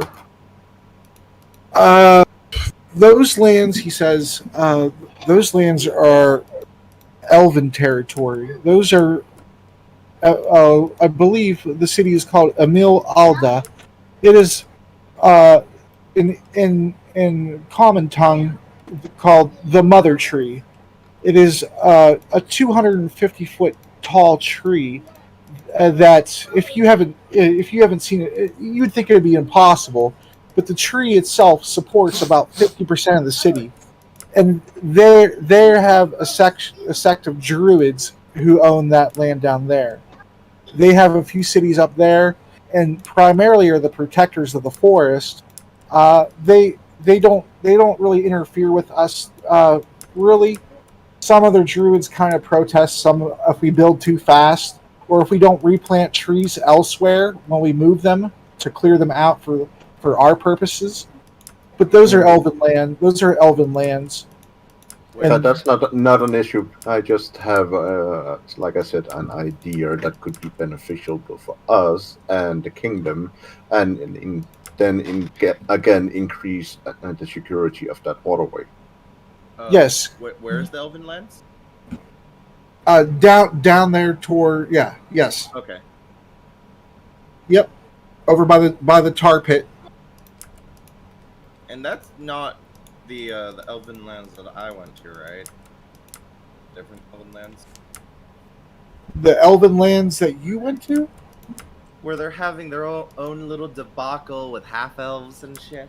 No, that was in the forest of Mordavia. Alright, so that's far away. Cool. Yeah, that's real far away at this point. You know, that's like a 10-day journey on walking easily. Yeah, you're good with that. No, these are the elves. I don't have her name on me right now. The one who went down. Evelyn. Yeah, who helped you, and then the drow, the Elistrade drow, they're settling somewhere in here that you know of. You don't exactly know where, but they're somewhere in Coventry. Airbeth. That was the elf yes. that helped us. And sorry, Evelyn was the Elven Guard captain that I spoke to. Mm-hmm. Yeah, and so the king further tells you, the soldiery is totally up to you. You pay them. Your fortifications, any walls, those are completely fine, but those are up to you to fund. And our portion to help you is by me offering you 5 years of completely tax free. Any taxes you do collect from people that do live there are completely for your coffers to help build the city, or for your own personal funds as you see fit for your adventures. And he tells you this is essentially the way that Coventry was founded. Essentially, the offer I'm giving to you is the offer that was given to my father. If you do not, It is a very generous offer. if you wish to assume that responsibility, I'm not beholding you to anything. You've already helped us, and you're already entitled to one of the items in my coffers. Dizzy from hearing this offer. What did you say? What? I'm dizzy from hearing this offer. Oh, Doctor right now. Too much. sorry. I guess I kind of did it. That kind of was an information dump. It wasn't really meant to be. It was kind of meant to be like when you half of it now and half of it when you come back. But you seem interested now, so I just covered it now. No. It's not the information dump. It's more of the fact of Possibilities. being presented with royalty. Yeah. Like, Yeah. That's the thing. That's just like, oh. Yeah, you'll be able. You guys will have access any place that's neutral or friendly with or even benevolent with Coventry. You'll have access to places that you probably would have to do a whole bunch of rolling or things like that to get to in other places. Which is what makes it interesting for Askrim, because that means I can get access to a whole lot of information and books. Oh, for sure. Like, And then the doctor's just in shock. And then, in addition to the lands, once our conflict with Barrymore is concluded, hopefully to our benefit, we will be able to aid you when the time comes. Just just call for help. We'll be there to help you with the final confrontation with this Avuzal and his demonic, allies. And King Jorgin, says, Stonegate 2. We'll be there. We are allies of the Coventry, and therefore, since I've already had various run-ins with you all, that we will aid you as well if the time comes. It was a good fight when the Cortes of the Woosel attacked. Yes, even if you all freed them, it wasn't your intention, and we have a responsibility to protect our lands. Which is why we tried to help you defend your lands, even if... whatever dwarven might we can muster, we will be there. And I suggest if you wish for further dwarven alliance to probably take an adventure to visit Khazgador up above your proposed lands there, past Westwind.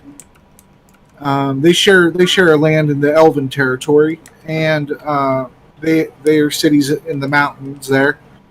And That's what he said. yeah, Khazgador. Even if they just fight half as fearlessly as your citizenry, they are forced to be reckoned with. So I generously accept the information and thank you for it. And then, if you agree to these terms now, I'll have your signet rings made up for you. By the time you return, they should be almost done or done. And if you do go to Khazgador, just show them your rings. They don't like outsiders, but they are at the very least neutral with Coventry. We have traded in the past. However, there have been a few hostilities between us, but they will take you in and at least hear what you have to say. Especially if we can make it beneficial for them as well.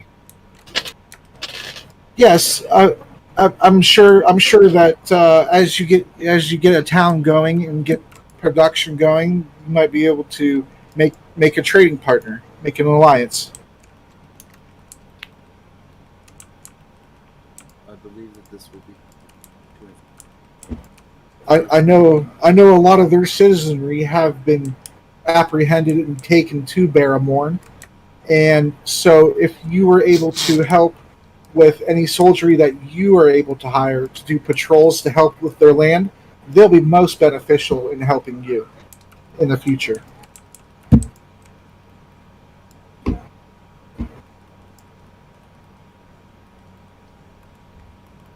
Now then, let us, if there's no more questions, I'll put away the map and we'll go down into the vault. Yeet. You got any more questions, or are you good to go? I look at the map. You would not happen to have an additional copy of this? Since we don't really have a map of this area, it will be beneficial for us in our future ventures of the area. Well, I believe the Engineers Guild has several maps. You can get one with my blessing from them. They are over by the Royal Court Inn.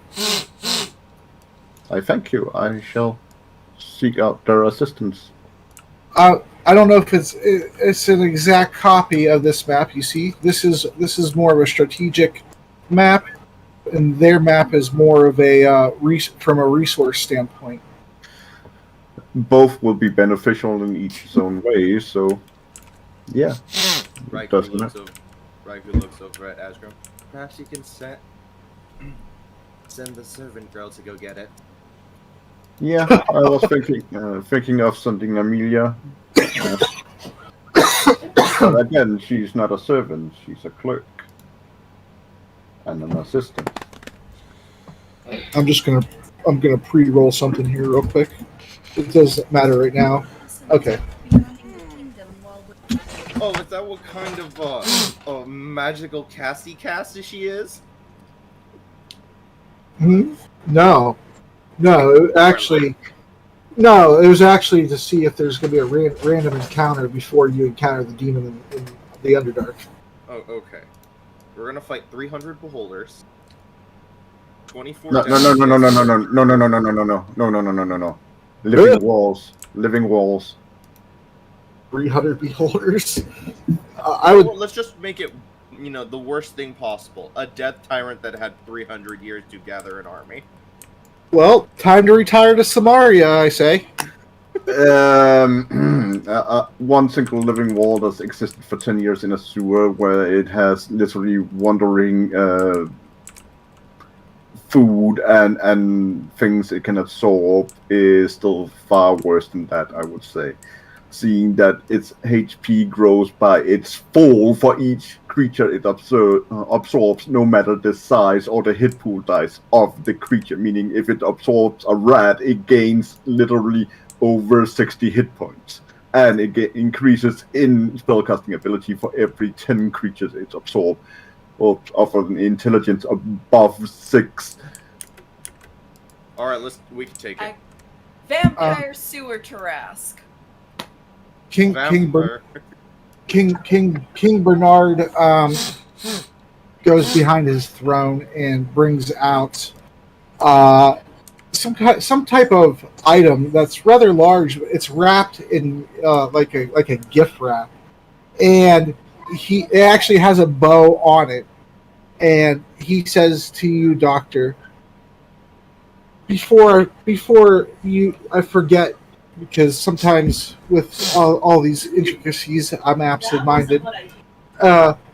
Walter from the arena came to me with this item, and there's a card on top, and it's addressed to you from Erasmus. He left it there for you specifically, but not to open until after you come out of the Underdark, after the demon is dealt with. And he says, I could give it to you now, or if you don't think that you can wait, if you don't think you have the restraint not to open it, I can hold it here until you get back.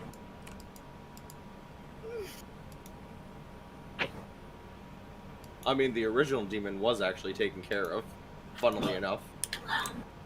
We do not know that. We know the original demon we saw and heard of is... Yeah, but that was, the demon of which we, went down there for, but it's not it could be a different demon than the one that we need to deal with to close the portal, or deal with the portal, in other words. wait. Very well, very well. As much as I want to unwrap, And he says Leopold, and he calls over this proper looking gentleman. Yes, Your Highness. And he says, see that this is safe and secure. Yes, at once. He bows, and takes it, and walks up the staircase and brings it over to the right side of the castle somewhere. Are you guys done with this map, or? Good. Yeah.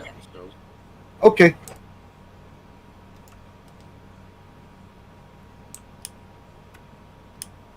Oops. Suddenly. We're back in Katrina's castle. Yeah. I accidentally dropped you guys down in there. Sorry. Here you go. We're here to pick up our mail. Whoa! I feel like we were transported across time and space there for a second. I thought we were looking for your box. I didn't think we had found your box. The castle is the box.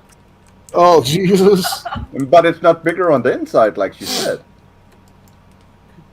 What are you talking about? All we know is that the castle only has this 30-foot door. That's it. This 50-foot door. No. We've seen it from the outside, remember? We've seen it from afar as well. We've seen Yeah, but those are just the tower. They're and the walls. They're blocking everything. We're really just in a small little box like this big. Oh, I already have the TARDIS made. It's good to go. It's ready. It's waiting for you. Yeah, but we've seen the walls, so technically everything inside the walls is the castle, which means it's not bigger on the inside. Until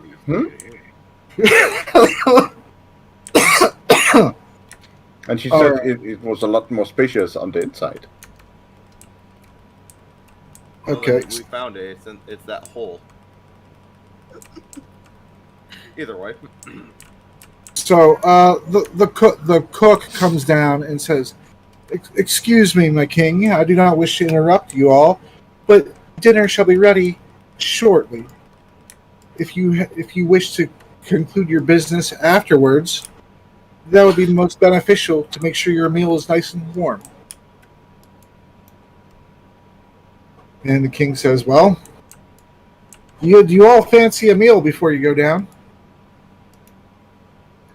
That sounds like a good idea to make sure that we are all well rested and fed. Would you prefer to wait and eat and then go down, or do you wish to go down there first? It's up to you. I want to eat right now. Very well. Come on, Jorgin. Let's go. I'm hungry. Amelia's in there, like she just finished eating her breakfast and sees that servants are starting to bring out more food. She's like, if I knew this was gonna be the meal, I wouldn't have ate bread and porridge. Oh, this is no fair. You're in luck. You're gonna have a feast too. I need you to do something for me when we're done here. Of course. What is it you need of me? I need you to go over to the Engineers Guild by the inn we encountered you by, and acquire a map of the kingdom. King Jorgin has told us we could get one with his blessing. Your blessing, perhaps, or his blessing on you, perhaps, but what if they don't acquiesce to me? You will get some form of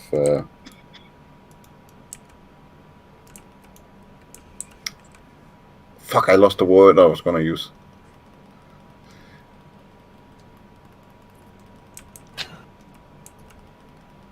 There's a fancy word for saying letter. You will get some kind of token to verify this claim, because otherwise you will just be able to walk in. I would not even be able to walk in and just say this, because I have not been there myself. Very well. I'll do as you wish.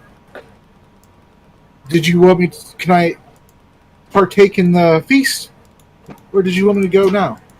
You can partake in the feast. Like I said, I needed you to do it after. I see. Very well. I'll do as you wish. Is this map given freely, or do I need to purchase? I would believe it would be freely. But Very well. I will give you some coin along just in case. Okay. And you can use those if you find anything that might be beneficial for the party if it is not needed. Very, very well. How much coin do you give her? Oh, now I need to get my character sheet to remember how much gold I have left.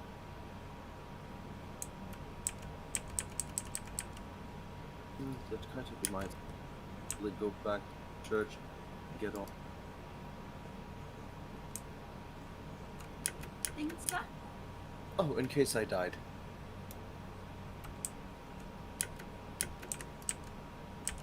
how more W. I give her 25 gold coins. Very well. Oh, I did buy some. Though. I wouldn't. So you can look upon those as money to use to benefit the party in any way or form. And if it benefiting us means that you need something for yourself, as long as it's not all of it, then go ahead. Very well. I'll do as you wish. And as you finish talking, the servants finish bringing the food to the table, and there's several large full cooked turkeys. There's pheasant and deer, deer steaks, and there's sausages, and just people with trays, servants that have trays of mugs and glasses of wine, and there's a buffet table with cakes being set up and things. Bard says, "I'm sorry, since this feast wasn't a planned event, there won't be any musical accompaniment. It's just for you all, and my other noble lords and ladies will not be in attendance. So hopefully, feel free to enjoy. Hopefully, this will suffice as a thank you for your efforts so far." Not my pleasure.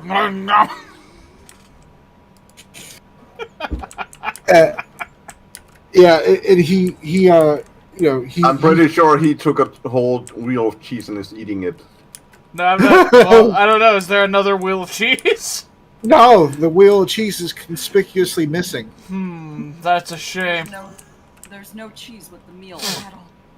Yeah, This looks King to be everybody Bernard's- else. King Bernard, Winston, where is my cheese wheel? Sorry, sir, dreadfully sorry. There does not appear to be a cheese wheel anywhere in the kitchen. There's some regular cheese wheels in the larder, but your special cheese from Samaria is no longer there. He says, "Ugh. It took me months to get that cheese here. Specially delivered across the ocean on a ship that I commissioned." Just for their cheese. As it Well, turns not just for the cheese, olives and grapes too. Samaria is known for a few different things. Their wine is it's most sweet. oh my god. Okay, so everybody starts eating.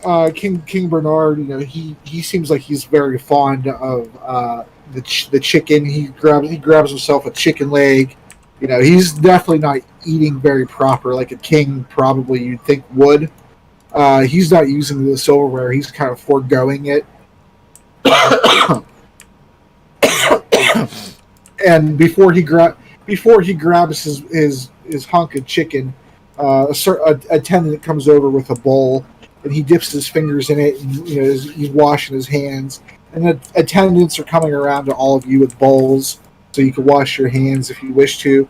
Raz already dug into the food already, so the attendant who comes up to you is like, Pauses to look at them. bowl? Shakes head. Sir, you wash your hands in this. This isn't soup. Looks at the bowl, looks at him. Like this. Kind of like Oh. scoots away from them, like weirdo. Oh, God. You use water to clean, yes? Well, I look over at the I'll attendant. pass. I look over at the attendant and say it would be most beneficial if he cleans himself after the meal, not before the meal, because I'm pretty sure no matter what, he will be dirty and messy when he eats. So you might want to come back later, because I'm pretty sure we're going to need it there. But very well, very well. And then after everybody washes their hands, the attendants leave with the bowls and they go and bring them somewhere else, presumably to discard of the water. And after about an hour or so of eating, do you guys want to do any role play during this, or you good to go? I do have a question for the group. Go ahead. So, after eating a massive ass bite of meat, probably from a sausage, should we try getting that Raiden guy to come with us? He seems like he kind of doesn't want to live.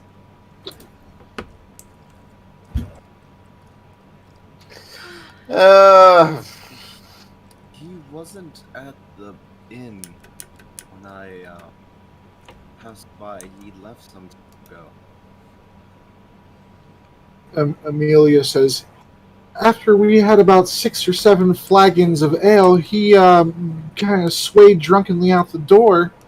It was a few hours before Sir Foxdon arrived to get me. I was quite inebriated, you see, but I do remember him leaving, and he indicated that he was going back to his hut to pack any belongings that he had and any mementos of his wife, and then depart to the Feywild, I think he said. Well, that's gonna be one hell of a search then. So, Sorry, Doctor, what'd you say? I think he would be out of question. Oh, yes, I would think so. I never heard of this Feywild place, I don't think.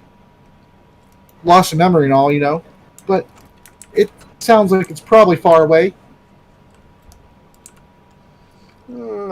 you can say that pretty easily, yeah. It's quite some travel. Alright then. Poor man losing his wife all just like that. I feel so terrible for him. I mean, dying could be a nice way of rejoining her, I'm just saying. Better him than us, right? That's such a grim way to think of it, Raz. Why? Death isn't a thing to be celebrated or beautiful. Not in my mind. Not if you want to live, anyway. No. When you shoot a guy from a certain distance just right, the screaming is so beautiful. A funeral can just be a celebration of a person's life and achievement. It all depends on how you look upon things. I suppose that is true. I'll think on it. But at either case, he's been gone for some time now. Well, I guess it'll be just us then. Okay. And after another 45 minutes or so, so it's about... I have something to go ahead. Asking Jorgin about. Go ahead. While we are in the sewers, our assistant quartermaster here will be staying in town and taking care of business on our behalf and seeking training in various fields to kind of refresh her memory after a memory loss. So she will probably be trying to help around the castle, so just so you are aware that she's not trying to spy and what's actually going on. We are hoping that some manual labors might trigger some memories and giving her... You said that to Bernard or to Jorgin? Whoever is in charge of this castle, which I can't remember. Bernard. Bernard. Okay, yeah. The female over there, certainly, she's welcome here just as you all are. And I've also told her to go acquire the map from the engineer's kits. So. I'll give her accommodation to receive such things. Yes. I am very grateful. Okay, and so is there anything else while the meal is going on? I start singing once I've done eating because, well, seeing that I'm half elf, I don't eat a lot. Okay. Wait, you say you start singing? Yeah, I actually have the performer skill from when we played 3.5. Roll a performance check.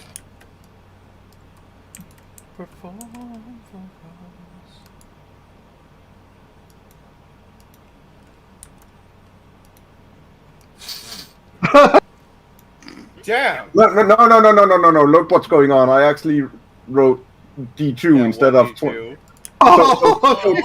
So technically that's a nat 20. Oh, come on, reroll it. Jeez. D2. Wow. It's better, but not a lot. So you originally start out, you're like, oh, you're like, that's your next roll, and you're like, oh. And Bernard's like, is this your first time? Jordan's like, you sound like a dwarven woman in labor. I point at my throat and said, chicken bone. You sound like a dwarven woman in labor. I got a little too eager and kind of swallowed the chicken bone, and I had to loosen it somehow. Well, it's still enjoyable to hear some singing after the adventures we had. And he's like, I'll applaud for effort. I'll applaud for your effort. For you to simmer down a little. It was worth a shot. No, well, you can't give me a blame for trying to make that on that 20, seeing that I did roll the max of the dice.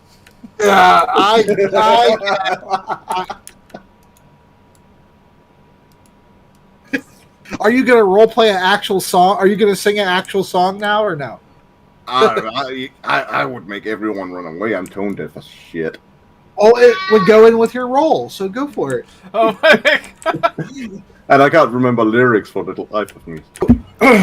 After you sing, King Jorgin says, Can any of you play an instrument?